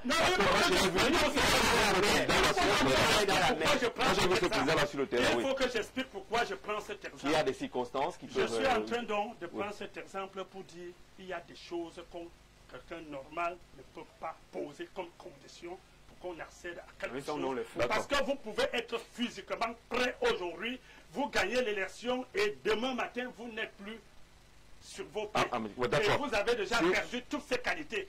Donc je crois tout simplement que la seule personne qui dresse son portrait robot, c'est l'électeur. C'est l'électeur. Et c'est pour cette raison que je parle ici de dire quelque chose et son contraire. Si on ne viole pas ces libertés-là, c'est qu'on laisse le choix à l'électeur. C'est dans l'urne qu'il dresse sur le champ son portrait, le robot, et il élit. Tout ce que vous racontez là, celui qui a merci Benoît. L'électeur ne connaît pas ça. Merci Benoît. Bonsoir. Les 10 critères de ces évêques, c'est pour lancer José-Marie Elundou, qui est pris à partie par beaucoup d'intervenants au téléphone. Les 10 critères de ces évêques sont destinés pour ceux qui veulent devenir évêques et non pour devenir président de la République. Il n'y a aucun candidat, sauf le président Biya, qui peut prétendre répondre à 6 de ces critères. On avait quelqu'un qui a dit Cabral peut répondre à 8. L'autre dit que Paul Biya peut en répondre à 6. Christian de Douala qui suit l'émission. Alors on a dit qu'on fait dans la roublardise, que tout ce que vous racontez là vraiment n'engage que vous. Mais sur les atteintes à la liberté de choix, est-ce que ce document n'établit pas justement cette atteinte-là? On vous dit voilà le modèle, mais en même temps on précise que vous avez le libre choix et vous avez votre responsabilité de jouer votre jeu. Est-ce qu'on ne se serait pas arrêté à des principes ordinaires qu'on a l'habitude de voir? Vraiment, on veut une élection transparente, crédible, égalité de chances, dont la paix, comme ça a souvent été le cas dans des discours à travers le monde. Pourquoi arriver à ce niveau voilà. Je voudrais que vous me donniez quelques minutes parce que... Vous les avez déjà lisés. Je voudrais que les Camerounais apprennent à réfléchir. Parce que nous parlons beaucoup sans réfléchir. Et la réflexion est un exercice. Et ce n'est pas parce qu'on parle fort ou vite qu'on a raison. Je ne sais pas ce que veut dire la roublardise. Peut-être que le moment venu qui m'explique ce que ça veut dire. C'est plutôt la ruse. Voici ce que j'ai dit. La constitution du Cameroun dit que le président de la République pour être président de la République au Cameroun, il faut être un citoyen. D'origine, c'est-à-dire qu'il faut être d'origine camerounaise. Jouir d'une bonne santé. C'est une phrase que je peux lire d'ailleurs. Allez-y, pour qu'on soit... Les candidats aux fonctions de président de la République doivent être des citoyens camerounais d'origine, jouir de leurs droits civiques et politiques et avoir 35 ans révolus à la date de l'élection. Voilà ce que le consensus national sur la loi fondamentale que personne ne veut lire au Cameroun. Surtout le théologien sur la table. Qui pense que nous sommes des roublards parce que nous lisons la Constitution. Et cette Constitution a été arrêtée par des Camerounais qu'il faut respecter. Il y a des gens qui arrivent sur la place et pensent qu'ils peuvent, par un coup de baguette magique, changer une loi fondamentale. Et cette Constitution est claire sur comment on change le président. Elle est claire. Personne ne lit ça. On vous parle des transitions. Alors que la loi est là. Il y a un chef d'État qui est là. Il y a un Sénat. Il y a un président, un vice-président, un troisième président. On dit, si le premier ne peut pas faire, le second suit. Tout est là. Aucun des Camerounais ne lisent pas leur loi. C'est pour ça, lorsqu'ils se plaignent, que ça ne va pas, c'est parce que personne ne lit la loi. Donc, la plupart des gens qui disent que je suis roublard, je les envoie à l'article 6. Je vous rappelle que j'étais le président du mouvement qui luttait contre la modification de la Constitution.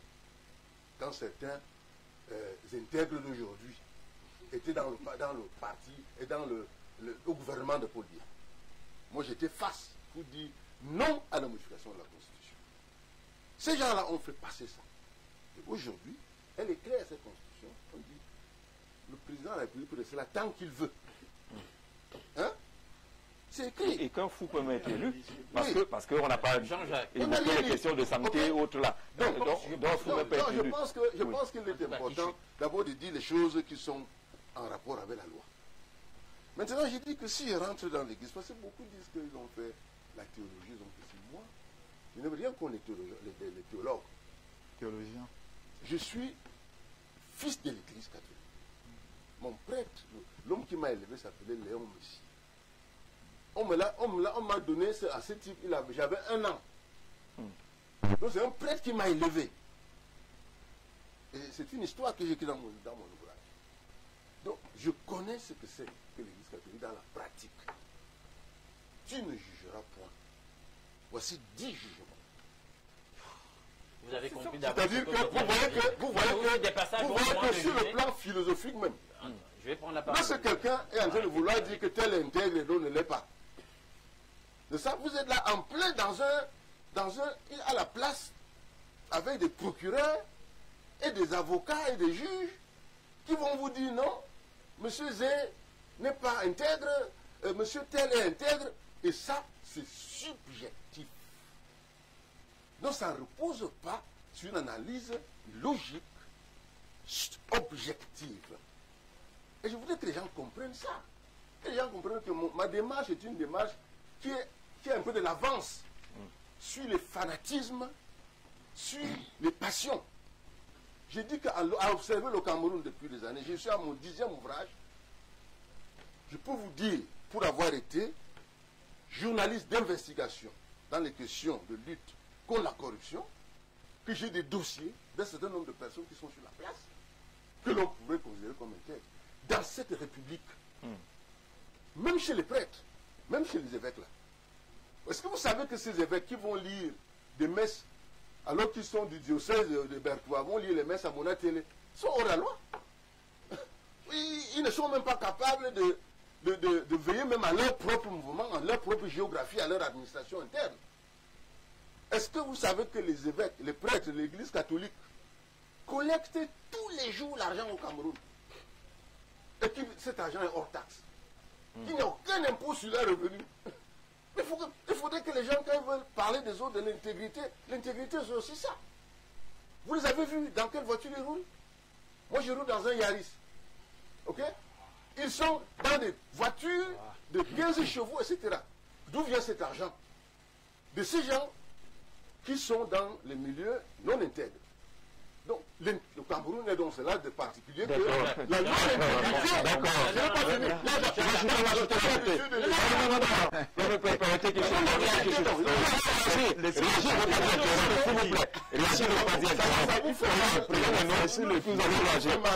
Je suis en train de finir. On se respecte en suivant. Pour ma part, je ne cherche pas à être vous là. En fait, je rentre dans ces détails pour donner un peu de biscuit aux gens qui, pour leur dire à quel niveau nous poussons la réflexion quand on veut.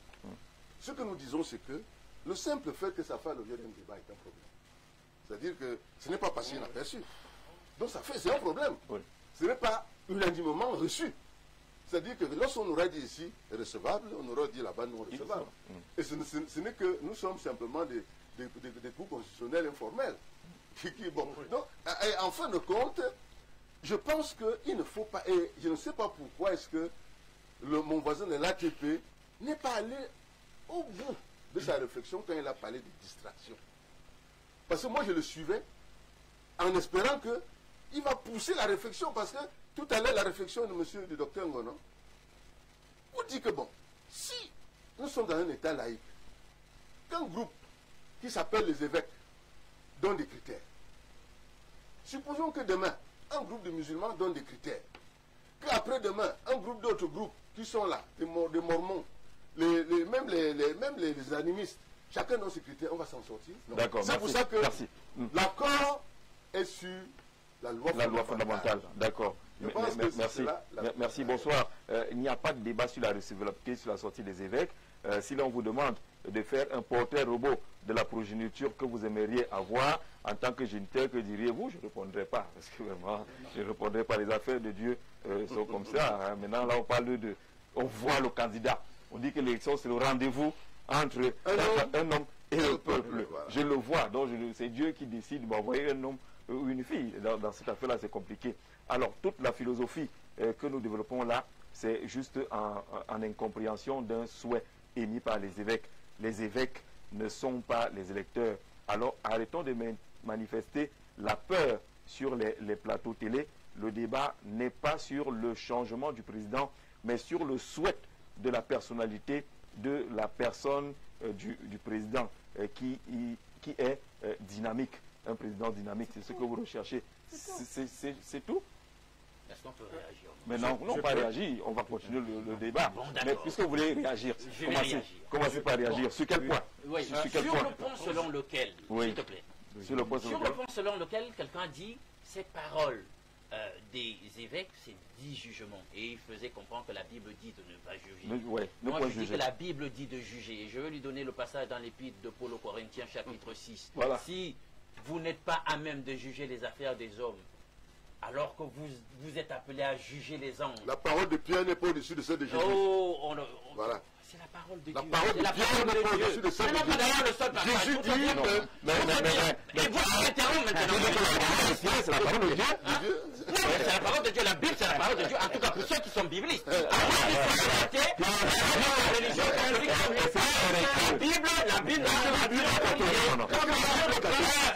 La Bible n'est pas catholique. C'est bien. Qu'est-ce qu'on retient? Je sais pas si vous êtes Qu'est-ce qu'on retient? Alors vous allez séparer. Voilà pourquoi la honnêteté de Rouga. D'accord. Non, n'en rajoutez pas. C'était normal qu'il y ait ce genre de réaction. Maintenant, on repart sur le débat. Vous dites qu'il a tort. Vous dites qu'il a tort de dire que la Bible... La Bible dit qu'on juge. On pose des jugements de valeur, des jugements éthiques. On est capable de dire ça c'est mal, ça c'est bien. La Bible l'ordonne. La Bible nous le concède. D'accord. Donc, ça, on ne discute pas ça. Donc, je ne sais pas pourquoi... Non, c'est la Bible qui fait qu'on discute. Oui, on dit qu'on ne juge...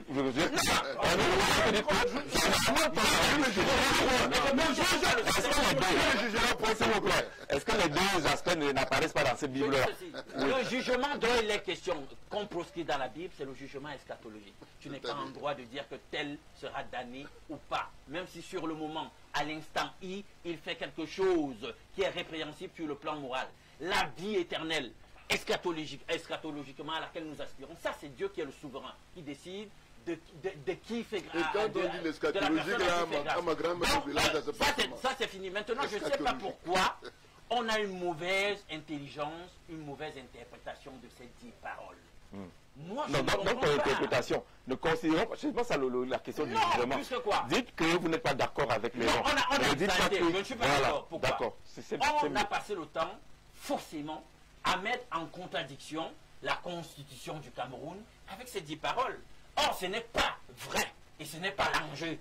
Vous ne pouvez pas demander à des gens qui sont des leaders spirituels de venir se comporter comme s'ils étaient des constitutionnalistes, des publicistes. C'est pas leur rôle. Mais en République, qu'est-ce qu'on fait? Et en République, ils n'ont pas attaqué la loi morale. Je veux dire la loi fondamentale qui est la Constitution.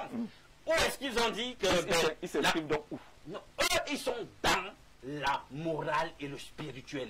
Ils disent que voilà ce qu'on veut. Parce que quoi qu'on dise, n'oubliez pas que le monde est gouverné idéologiquement. Donc c'est dans l'esprit que ça commence. Quel est le type d'homme que nous avons? Qu'est-ce que les Camerounais ont dans l'esprit, ont dans la tête? Et je peux vous dire que si nous en sommes où nous en sommes aujourd'hui, sur le plan de la gouvernance, c'est la conséquence en réalité d'une crise sur le plan des valeurs, d'une crise morale. Et qui a les responsables? Si on a une crise de valeurs et une crise spirituelle, qui a les responsables? Au premier chef, c'est ceux qui gouvernent. Ils gouvernent notre morale spirituelle. On n'est pas de république, on n'est pas des conventionnels, professionnels. J'explique que non, ce n'est pas le cas. Lorsqu'on vous met, c'est quand même intéressant que dans mon temps de parole, ça jase. Vos leaders spirituels. Ça veut dire que c'est intéressant. Oui, ça veut dire que quoi? Quand on vous met dans une posture de gouvernant, le mot, l'anglicisme consacré, c'est lead, leader. Vous conduisez. Ça veut dire que même dans la construction du corpus des valeurs, vous êtes celui qui est au devant. Donc en premier chef, quand ça ne va pas, on interprète celui qui était supposé lead. Celui qui était supposé conduire. Donc on ne peut pas interpeller quelqu'un d'autre. Et le rôle de l'Église, c'est quoi? Le rôle de l'Église est venu faire quoi donc? Un leader. C'est l'amalgame là. Et ce n'est pas pour rien que dans le premier point. Je veux savoir, l'Église est donc venue faire quoi pour qu'on soit dans cet état de délabrement de la morale si poussée? Bonne question. Et là, à ce niveau-là, je partage donc l'opinion de bien de nos intervenants sur le plateau. Et même d'ailleurs de M. Elundou qui a interpellé l'Église sur le fait de ses errements. Et je pense que même dans ma première intervention, je l'ai dit. J'ai dit, même si je suis d'accord avec eux sur les 10 paroles ponctuellement, j'ai dit que c'est quand même elle-même une entité qui est en crise. Sur bien des aspects de sa gouvernance. Vous faites du funambulisme, cher. Comment ça? On peut, sur un sujet, à un moment ponctuel, conjoncturel, être d'accord avec quelqu'un, mais sur l'ensemble de son magistère et sur d'autres aspects du magistère en question, on n'est pas d'accord avec lui. Je dis que sur le sujet des 10 paroles, il y a quelque chose d'objectif. Et vous ouvrez les 10 paroles, vous en faites l'interprétation, et vous verrez qu'en réalité, on questionne la qualité de la gouvernance. D'accord? Vous n'ignorez pas que le Cameroun, au moment où nous parlons actuellement, est quand même en proie à de nombreux scandales sur le plan financier. Des infrastructures, admettre des institutions de brutalité. Et puis, retour à l'antenne, Patrick Chris, j'ai tenté de la parole. Et je crois que Enéo te passe un message, comme tu vas être candidat à l'élection présidentielle là. Voilà. Mais qu'est-ce même dans le cadre mystique, ça a une force. Et c'est ce qu'aujourd'hui, ce que les évêques sont en train de montrer. Il faut comprendre que ça me fait mal de prendre la parole pour dire la vérité à la place de ceux qui devraient. Qui doit dire la vérité? Ce sont les anciens qui ont les cheveux blancs. C'est vous qui devez convaincre les électeurs. Non, ce n'est pas. Si eux ne disent pas la vérité, profitez-en. Profitez-en pour dire la vérité. Joseph Marie et Lundu sur un plateau. C'est ça. Ne respectez pas les cheveux blancs. Non, c'est sans fusil. Qui les a donnés? C'est pas l'État. Répondez à la question. C'est l'État qui les donne. Parce que les populations n'ont plus l'État qui les donne. Et vous comprenez le discours de Joseph Marie Lundu qui dit au départ, il combattait certaines choses, même le corps de tout consort. Il a combattu, mais à sa vieillesse, il s'est rendu compte que il était contre la maudite. Présentement, le représentant du LDPC sur le plateau, il dit qu'il veut dire la vérité. Qu'on ne doit pas mentir. Mais alors que si je tue les mêmes termes que lui, je peux dire qu'il a de mentir sur un plateau. Sur quoi? Sur quel point? Puisqu'il nous fait comprendre que depuis des années... Les évêques vous ont demandé d'être humbles. Mais quand vous voulez dire... Mais non, attendez un peu.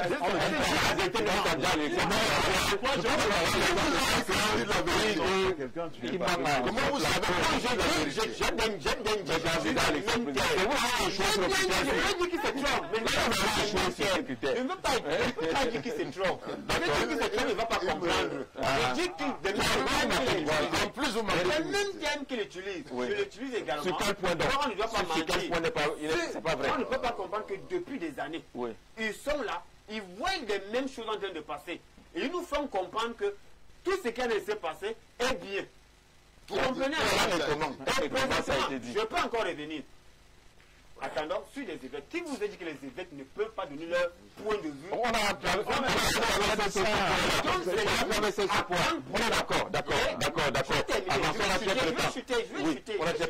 Parce que du moment quand on en a parlé, aujourd'hui, nous nous levés dans un cadre pour comprendre que ce que les évêques sont en train de dire, ou les qualités, moi je prends 9 qualités. Et sur des 9 vous les amenez à l'ATP par exemple? Oui.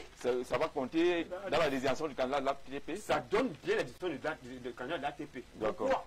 Parce que ils n'ont pas dit qu'aujourd'hui voilà ce qu'il faut à 100%. Mais ils ont donné leur point de vue. Et ce point de vue nous montre que même le candidat du RDPC, il a quand même ses qualités chez lui pour que tu puisses arriver chez lui. Et qui est maître de ces qualités-là? C'est ce qu'on a dit ou bien c'est ce que le peuple souhaite? Mais c'est ce que le peuple doit, ce que le peuple réclame depuis. D'accord. Le peuple a besoin de quelqu'un qui peut se lever et aller regarder le stade d'Olympe. Et ça règle tous vos problèmes. Si quelqu'un, vous pouvez comprendre un monsieur qui construit un stade ou à 0 ou à 100 francs de lui ne peut pas aller regarder son stade. Et s'il va sans t'informer? Mais s'il part. Et s'il part sans t'informer? On n'a pas vu. Donc c'est ça la question. S'il part, il doit partir et vous êtes là. Et rien ne... Non, c'est pas que les médias, rien n'échappe aux médias. D'accord. Rien n'échappe aux médias. Et aujourd'hui, on a besoin des personnes qui vont se lever et qui peuvent également regarder la corruption. La corruption Merci. Cette corruption nous permet d'être à l'aise. On se comprend. Alors, docteur Ngono, on va sortir de l'émission. C'est vrai qu'on a quelques perturbations.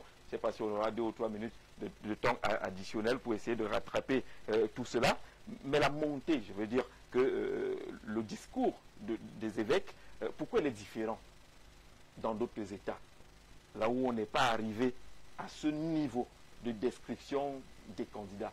Ailleurs, c'est plus soft. Ça peut être partagé du Tchad au Gabon, ainsi de suite, parce qu'on parle des conditions et des éléments pratiques d'une élection. Non, je veux dire que les évêques du Cameroun, il faut lire une lettre doit toujours être lue dans son Zit-Leben, c'est-à-dire dans son contexte. Oui. Ça veut dire que c'est le contexte camerounais. C'est un contexte camerounais et ils essayent, en fait, de leur point de vue, ils ont un point de vue sur le contexte camerounais et qu'ils, comme je dis, proposent au débat. Et c'est ce qu'on est en train de faire. Ça veut dire que ma mère ne va pas aller à l'élection avec ce que les évêques du Cameroun ont dit. Elle a son... Vous savez que si, quand le prêtre parle à nos mamans au village, non, elle croit que c'est Dieu qui avait parlé. Oui, je veux dire que... Je veux dire que... Je veux dire que cette lettre, il faut le dire que ça reste dans les débats de salon et puis autres, hein, parce qu'il n'y a pas de relais. Il n'y a pas de relais. C'est qu'il n'y a pas de relais? Non, il n'y a pas de relais. La TP a appris ça. À quoi ça dit? Je veux dire que... Je ne parle pas de déranger. Je suis en train de dire que c'est une lettre qui reste... Moi, je vais dire que j'ai appelé un de mes amis qui est prêtre camerounais. Il est à Genève. Il m'a dit que si... Je lui ai demandé s'il a déjà lu la lettre, qu'il me fasse un peu son briefing. Il m'a dit qu'il n'a jamais lu ça, qu'il ne sait même pas, que c'est moi qui le lui envoie. Il me demande, est-ce que tu peux me l'envoyer? Vous voyez à quel point, ça veut dire que ça prend de la place dans le débat, parce que c'est une lettre contextuelle.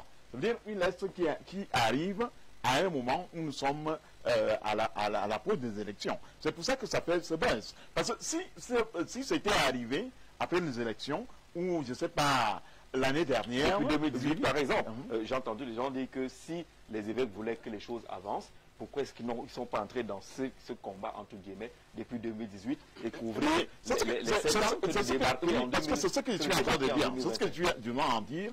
Parce que là, ils entrent, ils ont mal choisi. Ils ont fait à peu près comme les politiciens ici au Cameroun. Parce qu'ailleurs, les politiciens travaillent pendant toute une année. Ça veut dire de 2018 à 2025, on les voit sur le terrain.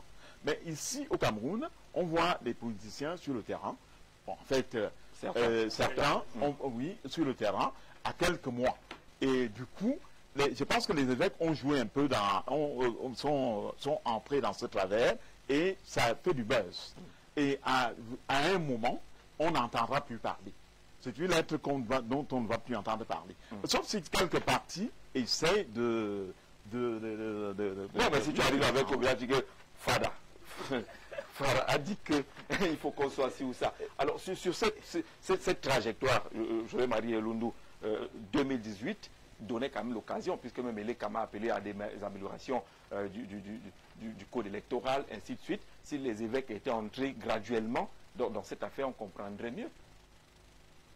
Vous voyez que vous m'amenez vers une piste qui n'est pas tout à fait dans la structure de mon analyse.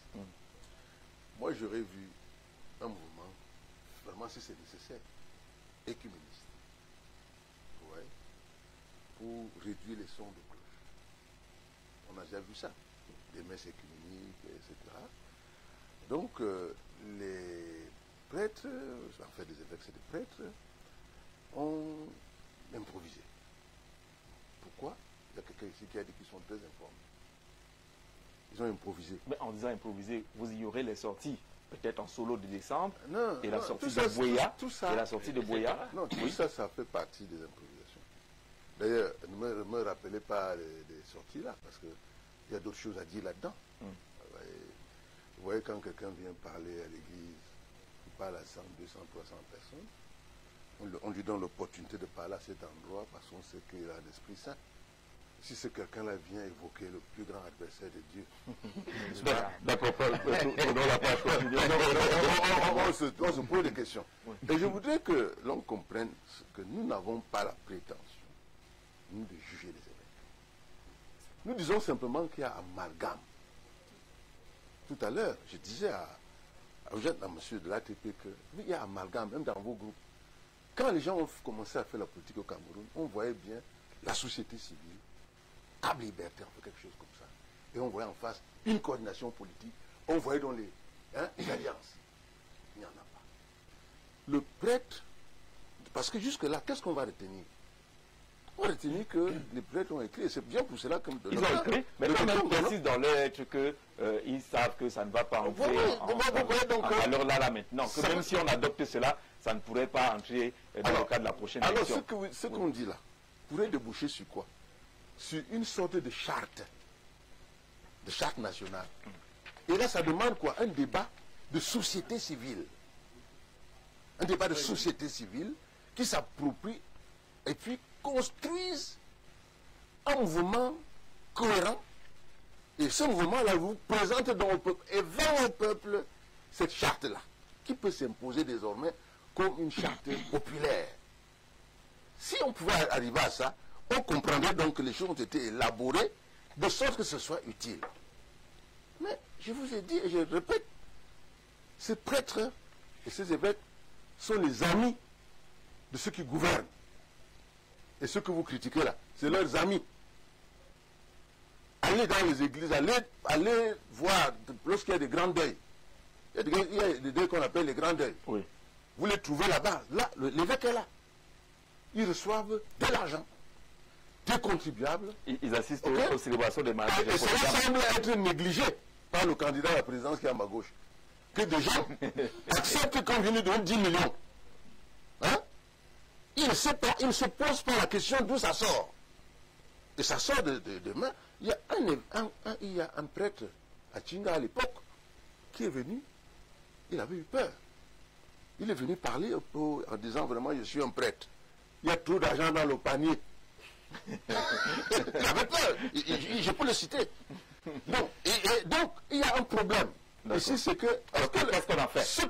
Qu'est-ce qu'on fait de ce document? Ce corps est-il encore qui est porteur de toute sa crédibilité, de toute son audience? Vous en doutez? Non, je ne peux pas en douter, mais lorsque je... Laissez la question ouverte. Lorsque je pose la question sur plusieurs plans, pas seulement sur leur qualité, mais sur le simple fait de la façon d'avoir organisé l'affaire. C'est une sortie qui est solitaire, dans un environnement où il y a de multiples... Qu'est-ce qu'on en fait? Je vais finir en disant, je sors l'émission. Oui. Je répète, nous avons un mauvais problème. Nous cherchons à solutionner un mauvais problème. Ma réflexion, mon laboratoire, c'est que, quel que soit le type que vous mettez dans le modèle actuel, il le corrompt. D'accord. D'accord. Qu'est-ce qu'on en fait? Qu'est-ce qu'on en fait? Le document est là. Il ne s'impose à personne. Mais qu'est-ce qu'on fait? Voilà. C'est-à-dire que c'est une prescription morale d'ordre général. Maintenant, vous en faites ce que vous voulez. Je ne pense pas qu'il y a une épée de Damoclès sur la tête de qui que ce soit pour te dire lorsque tu seras dans l'isoloir, etc., etc. C'est une balise.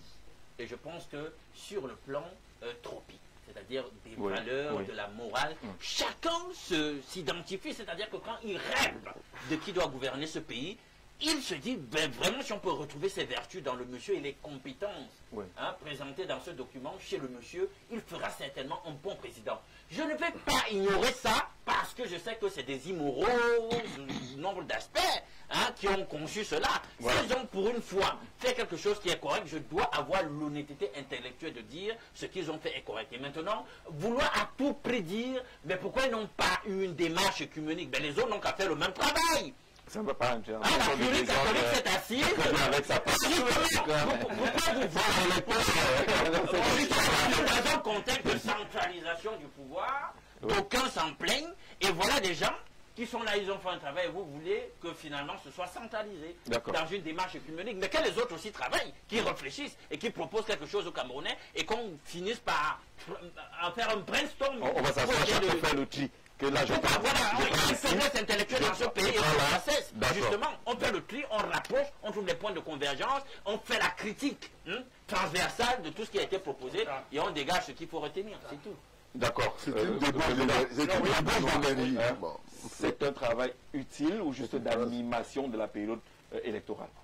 Non, les deux. D'animation. Je ne voudrais pas élargir son utilité. Et bien que je vous ai dit, je persiste que la République est au-dessus des considérations ecclésiastiques. La lettre, elle est là. Et je crois que ça peut permettre tout simplement à chaque individu, en commençant par le candidat à la candidature qui est ici sur le plateau, de faire sa propre introspection, lire de temps en temps. Mais à ce qui regarde le peuple camerounais, je l'ai dit, je le martèle, que dans la République, la Bible de la République, c'est la loi fondamentale. Et la loi fondamentale est assez claire sur les critères pour devenir le chef de l'État. Et le citoyen normal ne peut se référer que à cela. Et il reste le seul et le dernier arbitre. Le dernier a fait le portrait robot du candidat qui le lit et ça se fait dans l'urne. D'accord. Docteur Ngono, en revenant avec ce document totalement angélique, c'est le monde parfait, c'est le candidat idéal. Est-ce qu'eux-mêmes n'ont pas répondu à l'évêque de Yagua dans cette affaire-là, qui avait dit que même si on donne à n'importe qui, même le diable, on donne d'abord et on le voit après? Oui, mais je pense que c'est une réponse, un désaveu de l'évêque de Yagua. Et puis je veux dire que là, le texte ressemble beaucoup à la cité idéale, la cité de Saint-Augustin. Et Saint-Augustin, c'est quand même notre ancien ancêtre, l'ancien évêque d'Hippone. Ça fait longtemps. Ça veut dire que c'est un texte bien, on peut s'en ressourcer, on peut le lire. Moi, je l'ai relu, quand je venais, je l'ai lu, et je l'ai relu, en fait, mais si je faisais dans la politique, ce serait pas mon texte de prédilection. Oui, pourquoi? Parce que dès que vous êtes en politique et que votre programme c'est l'éthique, à l'application vous devenez un dictateur. J'enseigne l'éthique aux policiers et à plusieurs corps, mais on ne peut pas bâtir un programme politique qui s'appelle juste sur l'éthique. Parce que pour l'appliquer, ça vous deviendrait un dictateur. J'espère que les jeunes ne vont pas comprendre que vous êtes en train de dire que la politique, c'est un peu les mains sales. Non, non, c'est pas ce que je dis. Ça veut dire que je parle d'un fait que la politique a ses règles de jeu, et là, en restant dans ce que les gens disent, impose la manœuvre. Et maintenant, ça veut dire que le PIDIX, le pape PIDIX le dit très bien, c'est le lieu de la plus grande expression de charité, où on peut faire beaucoup de choses. Mais on ne peut pas faire un programme politique éthique. Ça veut dire que l'éthique peut être une constituante de votre programme, mais ce n'est pas ça qui, dans la totalité, qui est votre programme. Pourquoi? Parce que si vous le faites, vous allez ouvrir à la réalité, vous allez devenir un dictateur. D'accord. Merci beaucoup, docteur, d'être venu. Merci pour l'ouvrage. L'éthique comme cadre de refondation du football au Cameroun. J'espère qu'on aura l'occasion de débattre sur l'éthique dans le sport. Vous nous direz que si là-bas, il peut avoir une vision totalement éthique dans le football. Marie-Robert, le livre, il est là.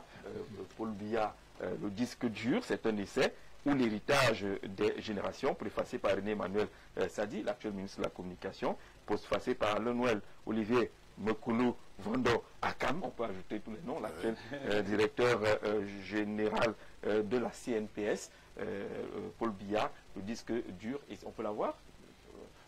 Chez l'éditeur. Chez l'éditeur. Ouais. Voilà. De toute façon, je vais trouver un document, un livre au docteur.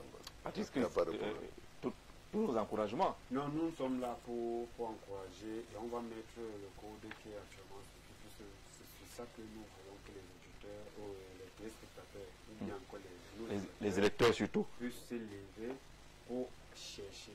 Et ces personnes-là ne viendront pas d'ailleurs, ce sont des Camerounais. Et à partir de là, on sait que nous, au Cameroun, on peut avoir ces personnes à partir du moment. Toi-même, tu as les critères, tu as 6 ou 7 ou 8. Nous sommes au moins à 8 à 9 critères. Et on sait qu'à partir de là, quelque chose de bien sortira. Ce n'est pas d'aller chercher peut-être ailleurs, c'est ici. D'accord. Il y a ce Camerounais là qu'on peut trouver. Et ça les permet d'être libre. Du plateau d'espace miné pour le grand soir. C'est toujours un plaisir. Non, il a tout diminué. On vous dit merci d'avoir regardé ce programme. Merci, monsieur, d'être venu. Rendez-vous demain 17h avec certainement le même plaisir. Bonne soirée sur Info TV.